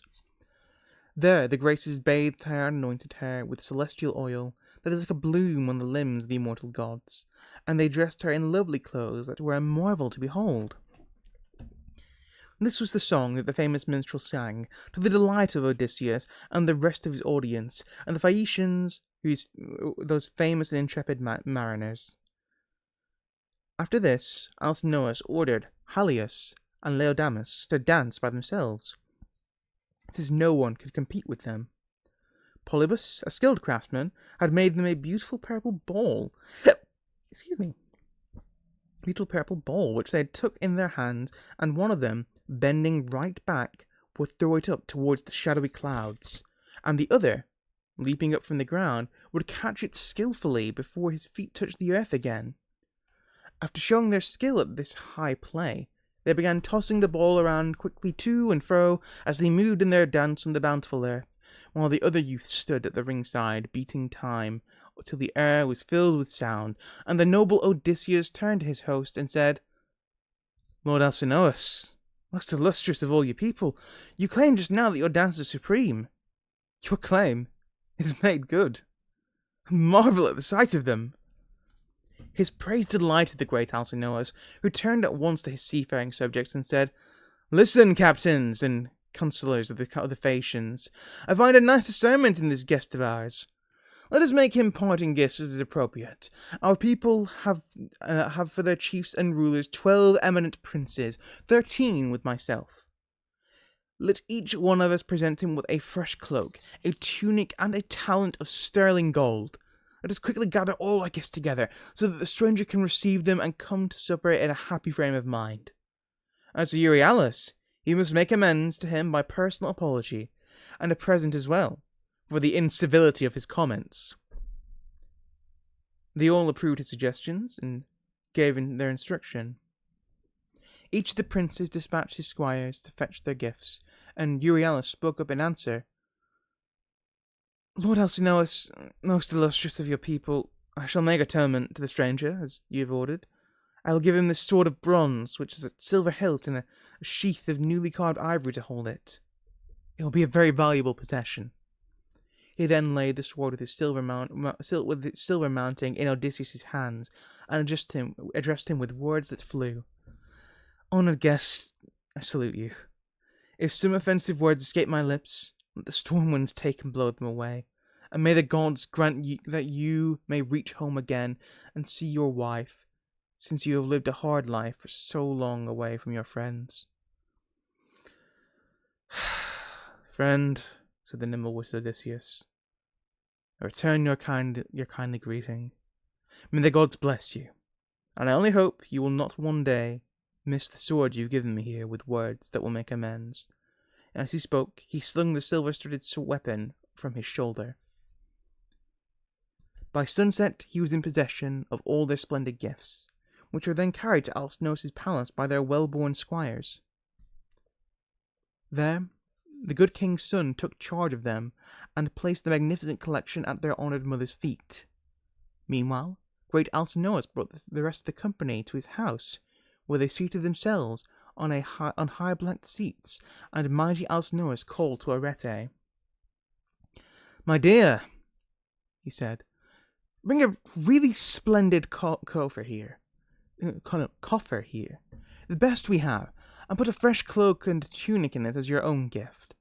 Then heat a copper over the fire and warm some water for our guest, so that when he has had his bath and seen that all the gifts which the Phaeacian nobles have brought to him are properly packed, he can dine at his ease and enjoy the minstrel's lay. I shall give him this beautiful golden chalice of mine, so that he may have me in mind for the rest of his days when he makes drink offerings in his house to Zeus and to the other gods." Arete told her maidservant to put a three-legged cauldron on the fire at once. They sat the cauldron for the bath-water on the glowing embers, filled it with water, and brought firewood, which they kindled beneath it. Just going to take a sip of water, one moment.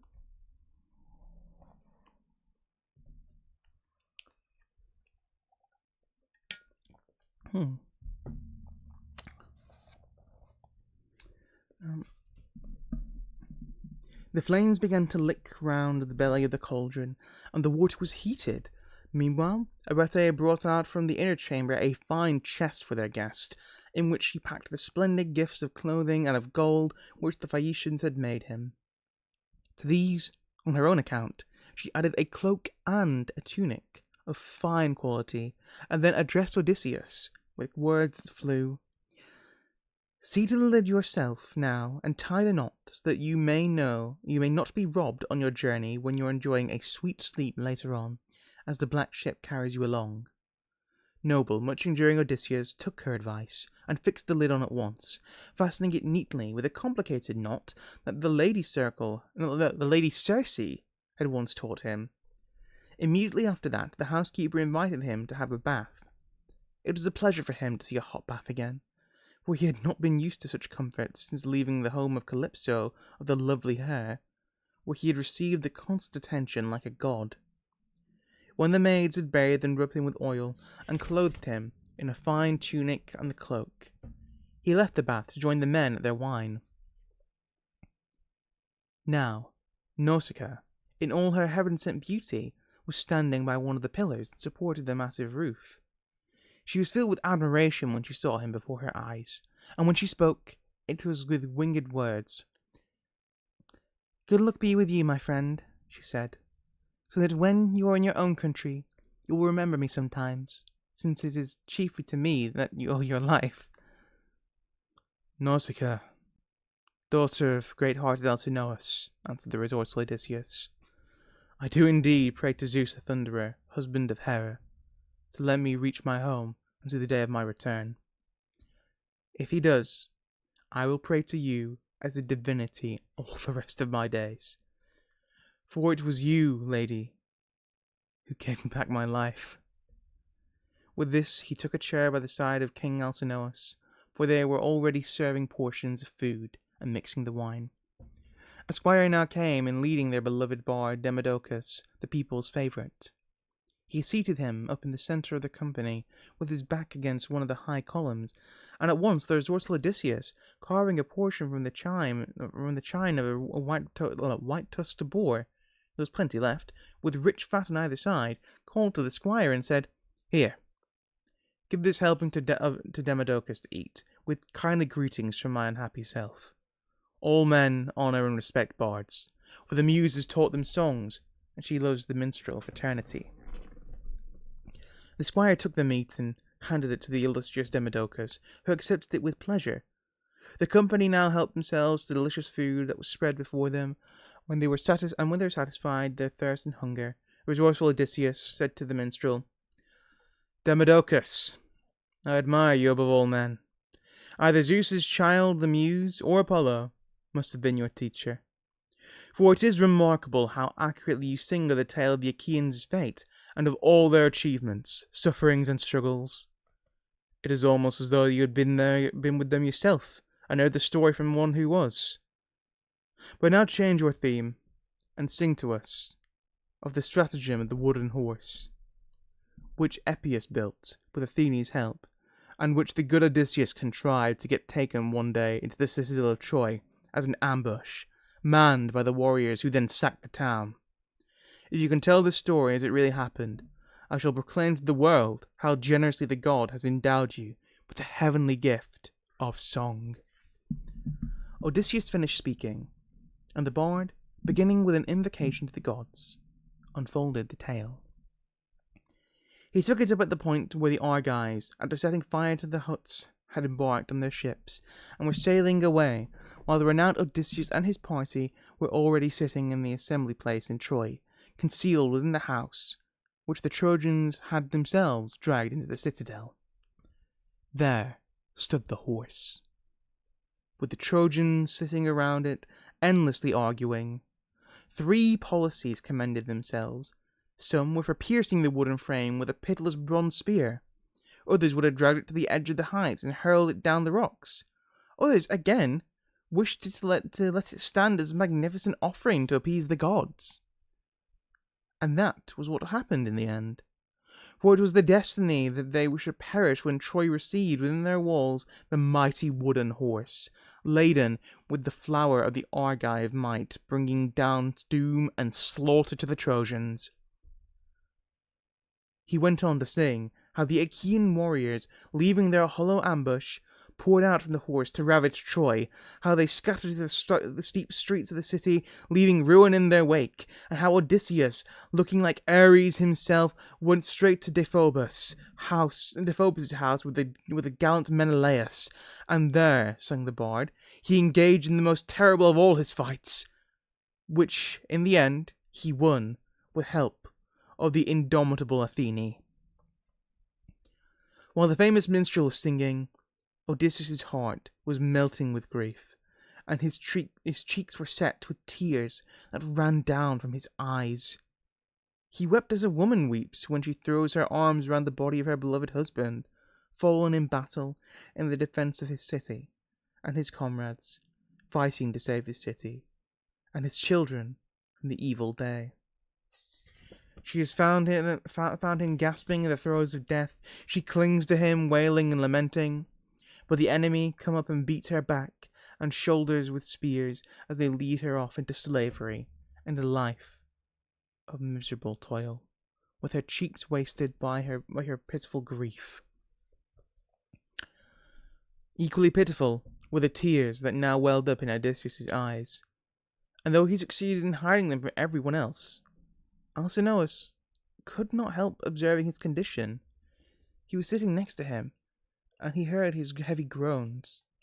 He spoke up at once and said to the Phaeacian sea captains, "Hear me, captains in council of the Phaeacians. Let Demodocus stop playing his tuneful lyre. The theme of his song is not to everybody's liking. Since we began our meal, and our divine minstrel struck up, our guest here has been weeping bitterly without pause. Some poignant sorrow must have overwhelmed his feelings. Let the bard stop playing, so that we can all be merry, hosts and guests alike. How much pleasanter that is! For it was on account of our worthy guest that all we give as welcoming hosts to any man with the slightest claim to common sense. A guest and suppliant is as close as a brother. And now, sir, do not, for some crafty reason, withhold the answer to the questions I may ask. Frankness is better. Tell me the name by which you were known at home, to your mother and father, and your friends in the town or the country round. No one, after all, whether low or high degree, goes nameless once he has come into the world. Everybody is named by his parents when he is born. You must also tell me where you come from, to what people, and to what city you belong, so that my sentient ships may plan the right course to convey you there. For the Phaeacian ships have no helmsmen or rudders, such as other craft possesses. Our ships know by instinct what their crews are thinking and propose to do. They know every city, every fertile land, and hidden in mist and cloud, they make their swift passage over the sea's immensities, with no fear of damage and no thought of wreck.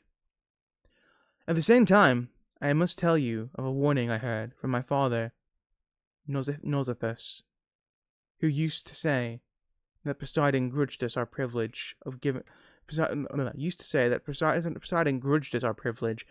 safe conduct to all comers without ourselves coming to any harm. He prophesied that someday the god would wreck one of our fine vessels on the misty sea as she came home from such a journey, and would surround our city with a wall of mountains. That is what the old king used to say. And the god may do it, or may let things be. It is for him to decide as he pleases. And now, speak, and tell us truly, where have you been driven in your wanderings? What parts of the inhabited world have you visited? What lovely cities did you see? What people in them? Did you meet the hostile tribes with no sense of right and wrong? Or did you fall in with hospitable and God-fearing people? Explain to us also what sorrow makes you weep as you listen to the tragic story of the Argives and the fall of Troy. The gods were responsible for that, weaving catastrophe into men's lives to make a song for future generations. Perhaps one of your kinsmen by marriage fell before Ilium? A brave man, your son-in-law possibly, or your father-in-law, who are nearest after one's own flesh and blood? Or perhaps some true friend, a kindred spirit? For a friend with an understanding heart can be quite as dear as a brother. And that's the end of the book. Yeah. It's a bit of a long one. A lot of stuff going on in there. All about, I guess, festival libations and such. Tell you what, let's turn the music back on whilst we talk about this.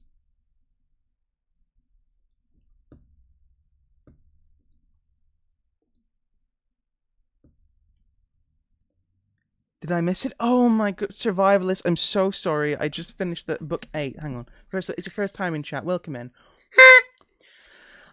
Survivalist, I'm very sorry. I just finished book 8 then. I'm so sorry. Wait, is it Sand Survivalist? Thank you so much for the follow. I appreciate it, Survivalist. One moment. Let's give you another blow on the horn for that one. Seasoned Survivalist. That makes so much more sense. But yeah, we just finished book 8. However, we're not done with the stream yet. We're going to have a little gander over the book and just talk about some of the aspects of it. So if you want to stick around for that, you're more than welcome to, Survivalist. Or do you prefer Seasoned? Seasoned is fine. But yeah, this was book 8, the Phaecian Games. So this has, I think, probably the best moment of Odysseus so far in the story. Where I'll call you Survivalist then for now. Actually, no, Seasoned works better. Yeah, Seasoned. No, I'll figure it out. This probably has some of Odysseus' best moments so far. It's the first time we see Odysseus really kind of showing his might as a warrior, showing that he's not just this sad guy who's a bit depressed about everything because his life sucks, but truly as a great hero. But we'll get onto that in a little bit. First off, so a lot of stuff here talking about Athene coming down here, basically trying to gas him up a bit, and like, oh, I'm in disguise as this not preacher, I was gonna say preacher, disguised as this assemblyman, yeah, sorry, as a herald, even rather, assemblyman.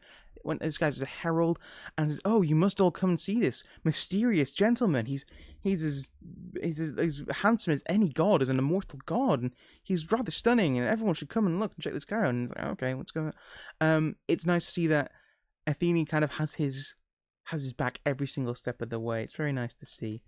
There's a lot of irony here. So the Phaeacians are always talking about the friendly sea, and it does use the term friendly sea here, and there's this massive irony all throughout this whole arc of the fact that these people, they give heavy worship to Poseidon, who obviously despises Odysseus, and he's out to get him essentially, and every time Odysseus has been at sea, he's either been in a storm, or anytime he's talked about the sea, it's him talking about how he's been caught in a storm of some kind, or his crew have been destroyed at sea. And there's just this wonderful irony here of the Phaeacians just being like, yes, the sea's friendly, it's wonderful, and we all have the best sailors in the world. And yeah, it's just this wonderful irony here there for it. Um, the bard Demodocus. Um, I want to keep saying Doug Dimmadome. Doug Dimmadome, my name is Doug Dimmadome, or the Dimsdale Dimmadome. Unfortunately, Doug Dimmadome is not a character in the Odyssey. At least not in this version. I'm sure someone has made a fan fiction where he is, because this is the internet. But I digress. Demodocus is a rather interesting figure here. Um, it's almost like a self-insert for the bard. So Homer would have been the bard writing this. Homer the poet would also be considered the bard. If you remember all the way back at the beginning, it mentioned the very first line of the Odyssey. I'll just read it here. Tell me the muse, the story that resourceful man who was driven to wander far and wide till he'd sacked the holy citadel of Troy. And he said, tell us this story, goddess daughter of Zeus, beginning at whatever point you will. And here it does the exact same thing again, calling back to this idea of the muse and this divine inspiration. It says here, the special Demodocus, a god, has given him the special gift of delighting our ears with his song at whatever point he chooses to begin. I love that. It's a bit tongue-in-cheek almost, because it's essentially a bard explaining about how a bard works in a way. But this was an important part of the culture, realistically. It was bardic inspiration was seen as a real thing, and the music and poetry of bards was a very important part. It's very much likely that when the Odyssey here would have been read out loud, there would have been some kind of accompanying music to it. Do we have any of that nowadays? Maybe, maybe not. Perhaps you can find some kind of written for, some kind of writings for it, though. I've not heard of any if there are. And it certainly wouldn't look like music was written today. Obviously, modern music is written in the Italian stave style. But I digress. They would have had some kind of backing music for it, and it's all very, I don't want to say fourth wall breaking, but it's very much a nod to its own self. But there's also this really quite tragic part to this as well. He has this immense gift of music, of this divine gift even, and everyone talks about how, you must have been taught by the muses or Apollo yourself themselves, if as you sing so well and you have such great way of telling stories. The man is blind. It says here, the muse had mingled good and evil in her gifts, robbing him of his eyes, but granting him the gift of sweet song. And we don't really see much of this of Demodocus, but there's a tragedy in the artistry there, which I think is an interesting point to develop on. I'm not sure if Demodocus is someone who appears in other stories throughout Greece. There's a very good chance someone with the same name did. There are many characters that share the same name. Hell, in the Iliad, there are two Ajaxes, Ajax the Greater and Ajax the Lesser, both of which are prominent characters in it. But but even then, it says here that they give him a silver-studded chair, which is a wonderful gesture. They're giving him the respect he deserves as this excellent bard. Now, obviously, there's also a lot of irony in here, in that this bard keeps singing about all these stories of Ilium, as they call it, of the Greeks traveling to Troy and attacking it and at war with it for 10 years. And he talks about this argument, this quarrel that Odysseus and Achilles had. And there's a prophecy mentioned here. It's the note here from the author, actually, not my own notes on here, but the author saying, the prophecy stated that Agamemnon would capture Troy after the noblest Greeks had quarrelled. In the event, it was not after this quarrel, but after Agamemnon's quarrel with Achilles. In the event, it was not after this quarrel, but after Agamemnon's quarrel with Achilles that the prophecy was fulfilled. So this is all leading back to the Iliad, where the events of the Iliad happen because Achilles and Agamemnon get into a fight with each other because Achilles makes his claim on a woman who he's won through conquest, but Agamemnon wants her instead, and he doesn't like this. And so he fights him for. He can't really fight him for it because he's the leader of the army, but Achilles refuses to fight rather, We'll get to the Iliad maybe after we've completed the Odyssey. Yeah, hang on. Wait, Pickle, I don't know if we said we're going to read... Yeah, Iliad next, and then maybe the Aeneid, and then maybe either Yvain, the Knight of the Lion, for, like, change the medieval Arthurian literature, and then Gawain the Green Knight, and then Beowulf. So we have a long list of things. I wanted at some point to read like books based on the Ghibli films as well. Like if you've never read Howl's Moving Castle, the book, it's a really interesting book. Very, very different from the film. Honestly, I like the film more, but it's very, very different. I think they're both good. But yeah, there's obviously this massive irony here in this bard Demodocus singing all these songs all about Odysseus himself, and obviously Odysseus is heartbroken by it. And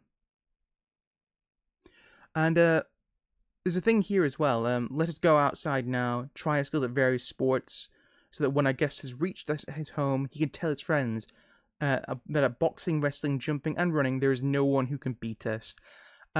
This may be seen as a sign of hubris, but here it's more meant to be in like more of a jestful, friendly boast. It's not prideful. It's not like, oh, we're the best of the entire world. No one can beat us at all. We're better than the gods themselves, even. It's nothing so venomous as that. It's just like a friendly boast trying to like lift people's spirits. He is the host. He is of it all, so that makes sense why he'd be having this kind of attitude. A lot of stuff about the different sports here, the different games they do here. Interesting note, there's a note here from the author as well, actually, from the translator, Evie Ryu, about the names. So, a lot of names are listed here for many of the different athletes. Acroneus, Ochialis, the list goes on and on and on, a lot of names. It says here, the names of these Phaeacian sailors, so grandiloquent to our ears, are all punning names. Top ship and quick sea and paddle, seaman and poopman, beacher and oarsman. It is the same with many of the main characters. Antonius means contrary mind. Eurymachus means wide fighter. So yeah, there's a lot of these names here which have puns in them, which just don't translate well into English. Obviously, again, you don't want a character in this named Poop Man. Obviously, it's referring to like the poop deck, but it's like you don't want. If you're reading the Odyssey, you're like, oh, my favorite character is Poopman. Yeah, well, it does mention the term seaman several times. Yes, everyone's favorite character, Poopman, the athlete. But yes, it reminds me as well. So in a lot of plays, a lot of Greek plays, in a lot of plays where there's kind of a nobility figure, they'll often be referred to as Creon. And this will often be their name. Their name is Lord Creon. Creon just means king. So it's like Lord King, or King Creon is King. Or sometimes they will just be referred to as Creon. A lot of these names are very on the nose, essentially, a lot of the time. But when you have a lot of figures which you're trying to remember, having them on the nose like that can be useful. But again, a lot of that doesn't translate directly into it, because otherwise we just have, like, really weird names which don't mean anything. But again, you know, that happens today, even now. Like, many names are based on original words, which, when you translate them into other things, they just don't have that same impact behind them as when it's... Pickle, thank you so... Oh my goodness! Are you okay? Really? Thank you so... Here's a blow on the horn for the 3... Thank you so much. It's incredibly generous of you. Wait, hang on, Pickle. Were you the anonymous one from before? If not, that's okay. Anonymous from earlier. Thank you so much. I do appreciate that. No? Oh my goodness. We have... Oh my... Holy guacamole. Thank you so much, Pickle. It's incredibly generous of you. Jeez. Oh my goodness. By Jove. I guess would be more fitting for this. Or perhaps by Zeus. No more ads? I try to keep ads minimum as it is, and Twitch will still force them anyway. Thank you so much. It's incredibly generous of you. Thank you so much. Damn, I don't know what to say. Thank you so much.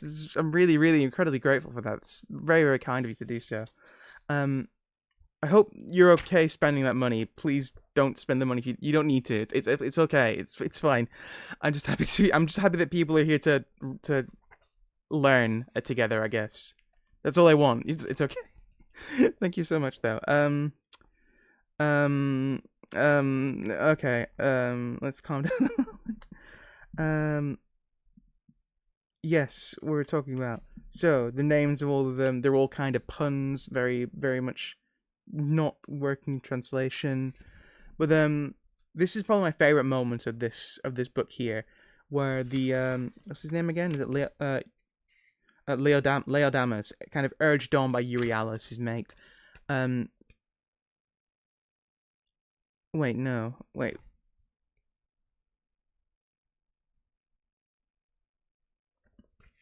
Yeah, Euryalus and Euryalus both. No, Leodamus and Euryalus both. Let me go get my mommy's quitty. No, survivalist. It's okay. You don't need to. It's fine. It's okay. It's okay. Don't worry about it. It's fine. We're all good here. We're just here to learn. Learning is free. Or it should be. But anyway. I just remembered actually a weird thing. You know when people post like fake political posts, like fake political propaganda to like sway other sides?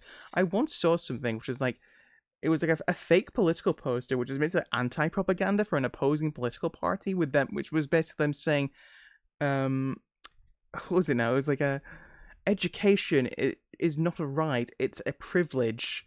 And it's like it was just like, and everyone's like, "Oh man, I can't believe these people would make something. This is such obviously a bad thing." I'm like, "You guys know this is fake, right?" I didn't post anything on it because I'm like, just like, it was interesting to see people so worked up about something so clearly not real. But I digress. Anyway, so yeah, but my favorite moment here, um, Euryalus decides to. Thank you, Meister. I appreciate that. Actually, needed that a lot.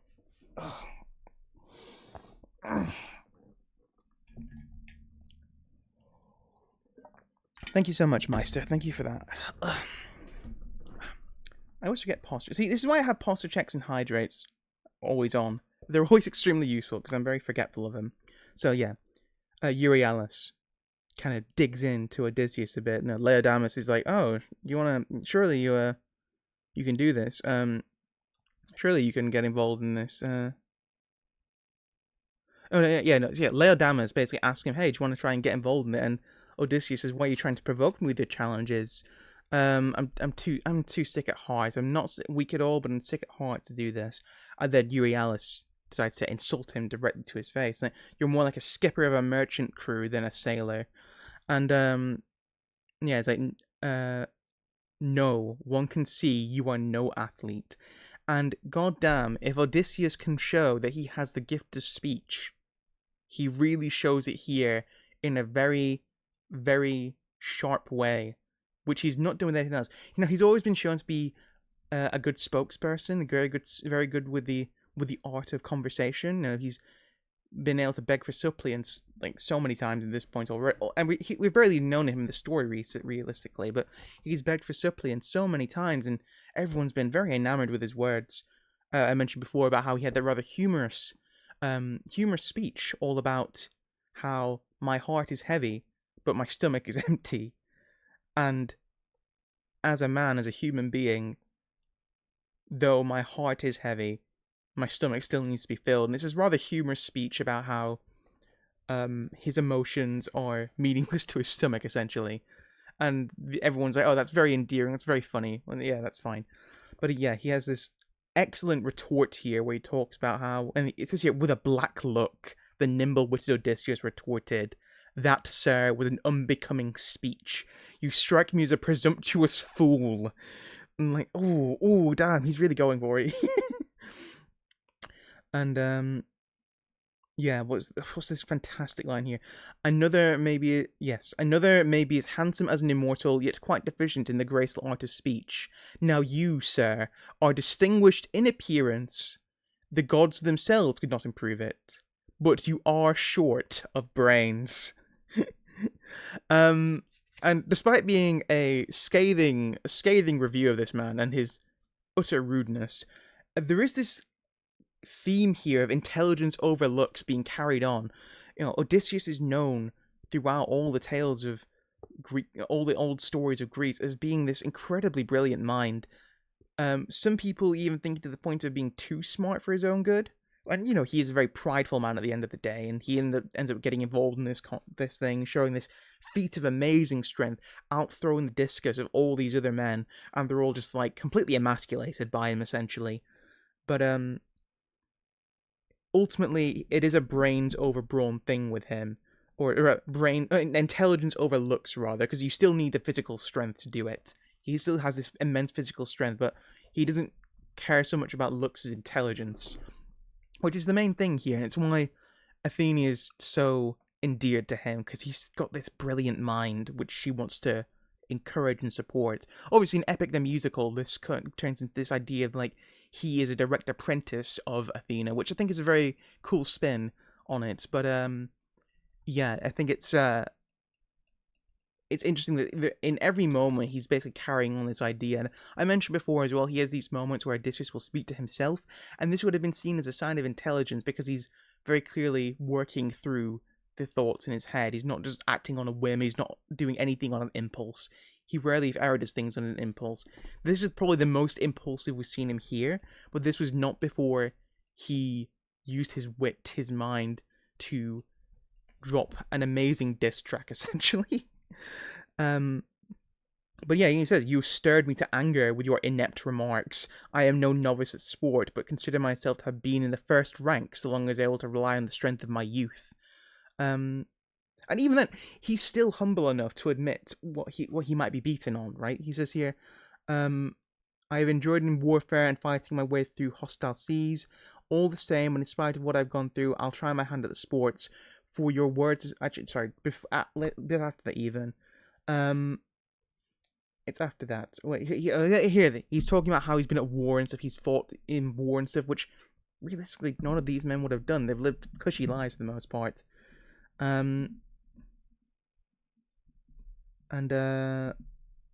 Yes, he basically says, the only thing you might actually beat me in is running. That's the only thing you could potentially beat me in, and I'll admit that. I think it takes it's a very brave man to not only claim what he's the best at, that he's better than you, but also to be able to admit what you're better than him at. And there's a bit of humility here. I think I guess there would have to be a bit of humility to his character here. He's been through all this torturous trials already. He can't afford to be a braggart, essentially. But yeah, I think even then, he shows his immense physical strength and he still has the brains enough to know where he can be beaten, which I think is very interesting. And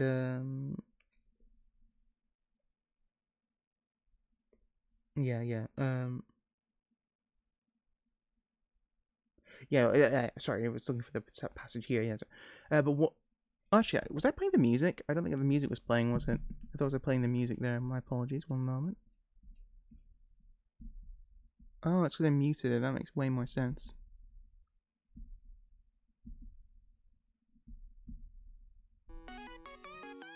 Yeah. Why am I so bright? Oh, thank God. Oh, thank God. But yeah, I just think I love that kind of characterization for Odysseus there. Just a wonderful characterization.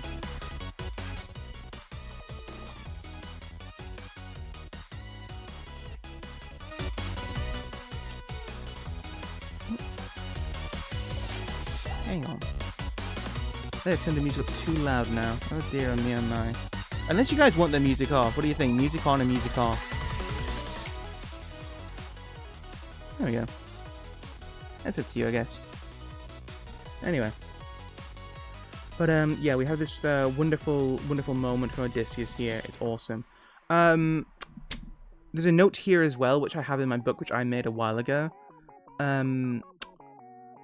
Eurytus of Oechalia, who was a bowman who even challenged the gods. In fact, that was why the great Eurytus came to a sudden end and never lived to see old age in his home. This is important, mildly. Slightly important. Odysseus has Eurytes' bow at home. He uses his knife for overpowering the voice, if you understand. I can turn it off then, it's fine. It's no problem. It's nice just to have the education for today. Oh, yeah. Anyway, But yeah, Eurytus, Odysseus actually has his bow. If you know the story, this will become really important later on. But not for a while now. We still have like 12 books for before that happens. Well, actually, about 20 books. Yeah, we still have about like 14 books, 15 books before anything like that is important. So don't worry about it. Um, but yes, he has Eurytus' bow, and there's a lot of stuff here. Another song. Um, One of my favorite stories within the book. Odysseus having any weapon, especially his bow, is an issue. Sir, it's an Avengers level threat. But this is one of my most memorable stories in all the Odyssey, and it's not even about Odysseus. It's the story of Hephaestus capturing Aphrodite and Ares and having an affair. I think it's a really funny story when he again carrying on this idea of brains over looks, brains over appearance. He is characterized consistently throughout Greek mythology as Hephaestus is characterized consistently as lame, as unattractive, as rather ugly, even a bit of a hunched back. He's not what anyone would call an attractive man by any common standards. However, he has a brilliant mind. He's a brilliant mind. He's the best craftsman in the world. And yeah, here he makes these spider web thin chains. Again, he's a god. He has these amazing powers.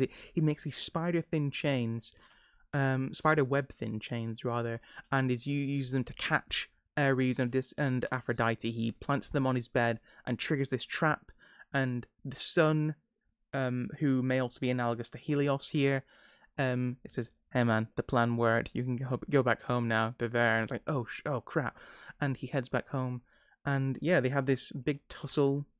There is a bit of a note here I put here where there is this potential warning here that Penelope may have an affair with Odysseus as he has been away for so long. However, we as an audience already know at this point that Penelope is loyal to a fault to the point that it's getting her in trouble right now. But it could be a potential warning to Odysseus. Hey, you need to get back home. Your wife could be with another man already. And it's like, oh no. But except for that rather potentially dangerous undertone to it all, the major story is Hephaestus tricks Aphrodite and Ares and then calls in everyone and they all point and laugh. A lot of comments made by unsurprisingly, by Apollo and Hermes. And all good times had by all, except for the people who are caught. It is interesting that Poseidon pleads to let them go and says, "I'll pay for it if he ever messes up like this again." I do wonder what the connotations of that are myself. I don't actually have any notes written down for this. I can imagine that there's maybe some idea here that if you're looking at it in the undertone of Penelope could potentially be cheating, you could look at it as the idea Poseidon is against Odysseus and could be in favor of this happening. Though that's just speculation on my part. But overall, I think that's a really fun story. We have this before, these stories of divine comedy happening. And again, we had it earlier on when Hermes visited Calypso and was basically having this massive complaining rant to her. Like, oh, it was such a pain to get here. Like, you don't have any towns or cities nearby which don't have any offerings, and it's such a long way. This is the god with super speed, by the way. This is the god of messengers, of travelers, and he can fly anywhere in an instant. And he's like, oh, it's such a long way. It's so tiring. God, is it... Oh my me! Can't someone give any food around here? But yes, I just think that's a really fun story. Yeah, I guess you could also say it as like Poseidon is like a just god. He's a god of justice as well, right? And him saying, "Let him go this one time, but if he messes up, I will pay myself." I think that's interesting characterization for him, where he's living up to his own standards of worship and such. I imagine the distance was exaggerated. Well, yes, that's the point of Hermes. Of course he's going to exaggerate. This is the man who killed a giant by telling it a story so long and boring that it fell asleep. I mentioned this before. This is why he has the title Godslayer. He killed the thousand-eyed giant, whose name I cannot remember. Perhaps someone in the chat can look that up for me. But he killed the thousand-eyed giant and saved this damsel in distress, whose name I can't remember. Also, because there's so many names. But he killed him by shapeshifting into this old shepherd man and just delivering this story, which was so long and so boring, so deadly boring, utterly devoid of anything interesting, that the giant just fell asleep. At the end, Hephaestus still goes to bed alone, and well, they actually run away at the end here. They do run away, and everyone laughs at them because they all ran away and they all get caught. I don't know how many children Aphrodite and Ares have, if any. Actually, I can't remember. Was Eros the daughter? Was Eros the son? Eros was the son. Was Eros the son of Was Eros the son of Ares and Aphrodite? I think he was, right? Not of Hephaestus. Either way, whilst they will still probably keep carrying on, they've probably been perturbed from doing it for quite a while afterwards. And you know what? Good on Hephaestus. Get out of the cook chair, my guy. You did good, kid. Keep it up. I say that this is an immortal being who is probably more physically aged than any of us here. Regardless, a lot of stuff here about apologies and making amends, and everyone does that. And again, a lot of stuff here about good Xenia, good guest hospitality, Xenia. Everyone's like, oh, well, we've got this wonderful guest here. We must all give gifts to him for his travels. And by the way, this entire event, this entire little story arc, has all been immense hospitality, like almost overboard in how hospitable they've been. It's honestly insane how generous they have been to Odysseus. Though also, these people are very wealthy, they're very well off, it makes sense for them, and the entire land of the Phaeacians is described as a place of abundance and wealth, so it makes sense. Is a menace and deserved what Kratos... Well, it's interesting you mentioned Kratos there, because obviously in the video games God of War, you play as a character named Kratos. There was an actual deity, a deus, named Kratos, but the developers at the time did not know that. I can't remember what Kratos... He was one of these, like, manifestation gods, kind of like how you have, like, Oh, hang on, let me look this up now, because it's going to very much annoy me if I don't look this up, because I'll get annoyed forever and ever and ever. Amen. Kratos, god. I believe he was a representation of, like, anger or something like that. Like, Menace, I believe, was another deus who was, like, representative of something. Kratos, god. But yeah, apparently the developers of God of War were not aware of that at the time when they initially made the character. In Greek mythology, Kratos, also known as Kratos or Kratos with a C, is the divine personification of strength. Of course, Nike or Nike, as it's sometimes said, is representative of victory, which I think a lot of people know just from the brand, the sports brand. Baia is the embodiment of force. Zealous, the embodiment of glory. There's a lot of beings like that who are just like embodiments of certain things. One of the four siblings, one of the four siblings of the Titan Pallas and the eldest Oceanid Styx. Kratos was for the ancient Greeks brute strength. Okay, excellent. Thank you very much, Pickle. There we go. We've told it all, everyone. Your Honor, I plead innocent. I did not sidetrack the stream. That's okay, Meister. Don't worry about it. It's all about learning. This is why we're doing this, and also just to enjoy a nice reading stream. But yeah. Yeah, a lot of nice things here. Obviously, the Queen Arete gives a nice gift. Oh, Lovely moment here with Nausicaa where she's kind of like waiting to see him again. It's like, hey, are you alright? Yeah, just I helped you out, and it's like, and he's it's really lovely line. I love how this is written. This is really, really a lovely line. If he does, then I will pray to you as a divinity all the rest of my days, for it was you, lady, who gave me back my life. I think that's such a lovely, heartfelt line. I just really like that. It really warms my heart. It's such an to say to someone, "You gave me back my life." Such an earnest, earnest, earnest way of praising someone. I just really love that. It's very, very sweet, very, very tender. Which makes sense as well. He is talking to someone far younger than him. She'd probably be around maybe around about 15ish, maybe. I don't know. It's just an estimate on my part, but I just really love that line. It's very, very tender. And he speaks to her with very much respect as well. For it was you, lady, who gave me back my life. I do wonder what the original translation for that would have been, but I imagine it would have tried to. I imagine it would have had that same level of politeness involved. But yeah, also just and again here, a lovely piece of another lovely gesture from Odysseus here, where he carves a piece of boar meat for Demodocus, the blind minstrel. He doesn't need to do that. He just does it as a gesture of goodwill, and he talks about how we should praise the minstrels. It is your work that lets us commune with gods and such. And it's all very pleasant. He's very, very kind about it all.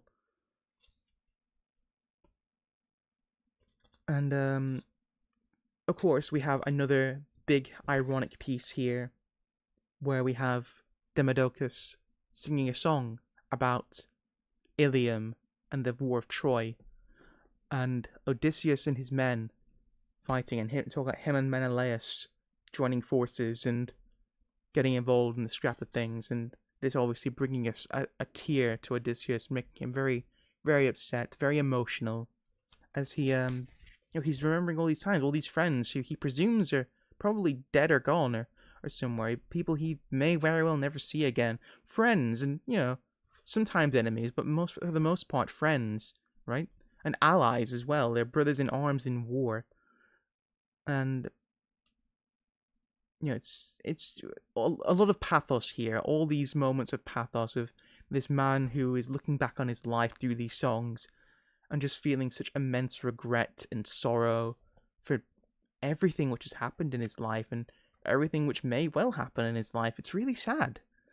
And I think it does a very good job of capturing that. Again, pathos is the key word here. Pathos is where we get the modern word sympathy from. It's the root of the word. And when someone, and it's also where we get the word pathetic from as well. Pathos, pathetic. If someone says it, you might hear the term "it's pathetic" in the truest sense of the word. When someone's saying that, it means it's not like someone's a miserable wretch. I mean, they may be, but it's also in such a degree that it's sad and that it brings out your own sadness for them. It is the root of it all. Pathos is the root of sympathy and being pathetic. So yeah. But yeah, obviously we have this is all sorted out when the king Alcinous, I was gonna say, I can't remember his name, Alcinous says, let's stop now, our guest is sad, we want everyone to be happy here. And he has this wonderful way of talking about it as well, about how they're all any kind of suppliant like he is basically like a brother to him, and it's a wonderful way of speaking about it all. And again, very, very hospitable man, very kind man, and really kind of being this exemplary mark of Xenia. Now, I'm sure most of the people hearing this wouldn't have expected to be able to do all this that they're doing here, but this is a rich king of this wealthy land who can afford to do all this. But even so, that's the point. He is this wealthy king. He can and he isn't, and because he can afford to do this, he is doing it. He's making an active choice to not do it, I guess, would be the best way of putting it. He could very well be a greedy king who says, "Begone, peasant, we do not want you here." But no, he's opened up his arms to this stranger, and he's liked his company. Again, it's happened earlier on. We had it with Menelaus earlier on, and before him with the king Nestor. All these kings have an abundance of wealth and fame under them, and they don't need to be as generous as they are, but they are because they have the power and authority to do so, regardless of whether you would have or would not have had the same level of resources and money that they had. The idea is be as generous as you can with what you have.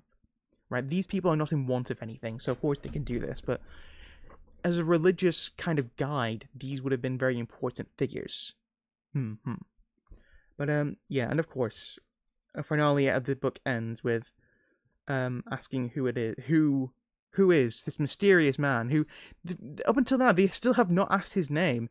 He has just been his suppliant guest, his guest at the house who asked for a return home. You know, he gives this wonderful line here. The gods were explain to us what sorrows makes you weep as you listen to the tragic story of the Argives and the fall of Troy.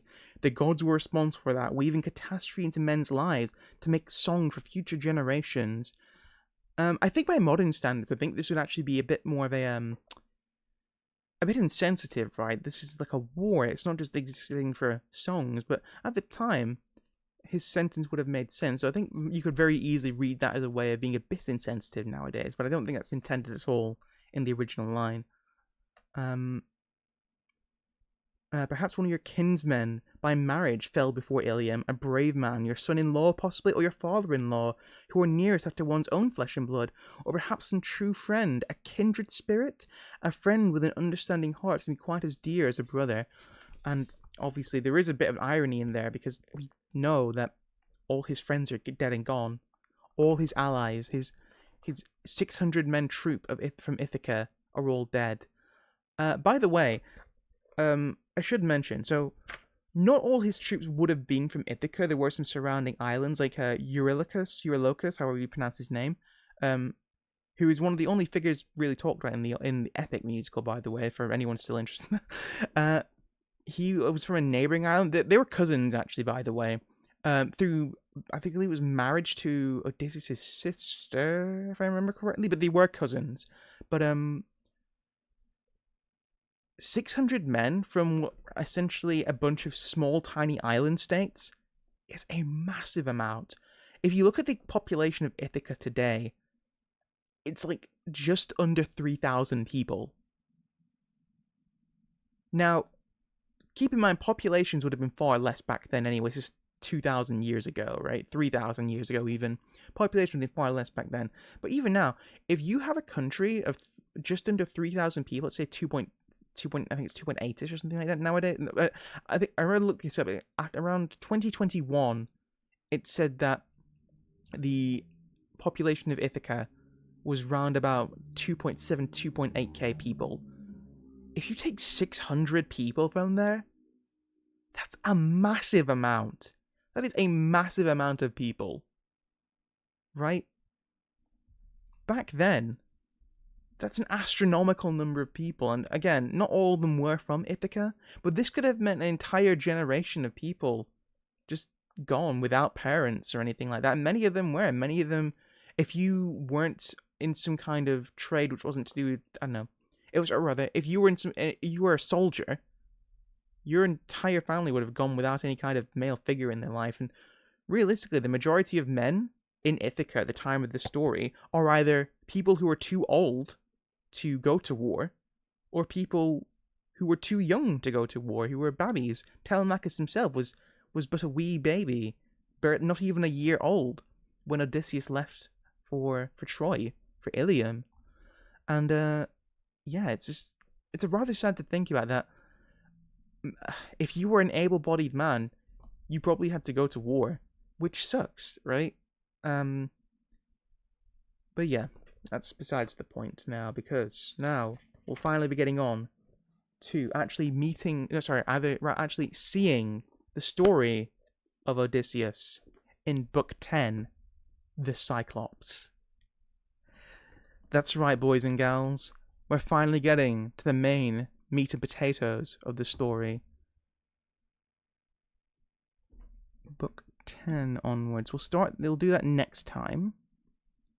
Yeah, I'll just put it there for next time, yeah. But yeah, that's going to be everything for today, folks. Okay, so I may not be doing a reading stream next week. I will try to, because if I remember correctly, I do have something else next week coming up. But there may be another day I can do it on. I will have a look. I will post in the Discord a schedule for it. But hopefully I should be back to ship shape and Bristol fashion by then. I won't be sick anymore. This has gone on way longer than I thought it would, actually. I'm pretty impressed with myself. But yeah, thank you so much for coming today, everyone. I do hope you enjoyed it. Take care of yourself. Thank you so much, Pickle. I do appreciate it. That's very kind of you to say. I'll do my best to look after myself. And thank you so much again for the gift subs. It's incredibly kind of you. To the anonymous gifter as well, thank you. I appreciate that. Very, very kind of you. Very, very generous. And yeah, I think we'll leave it there for today, folks. I'm also planning on coming out with a new video later in the week as well. Hopefully, if I can get it out. I'll do my best, but yeah. Staring at screens hurts my eyes at the moment. I think it keeps giving me migraines. So yeah, I'll leave it there. Thank you so much for coming, everyone. I hope you have a wonderful rest of your day, evening, afternoon, wherever you are. Keep well, stay safe, eat lots of good food, and I shall see you next time. Bye bye. Bye bye. Bye bye.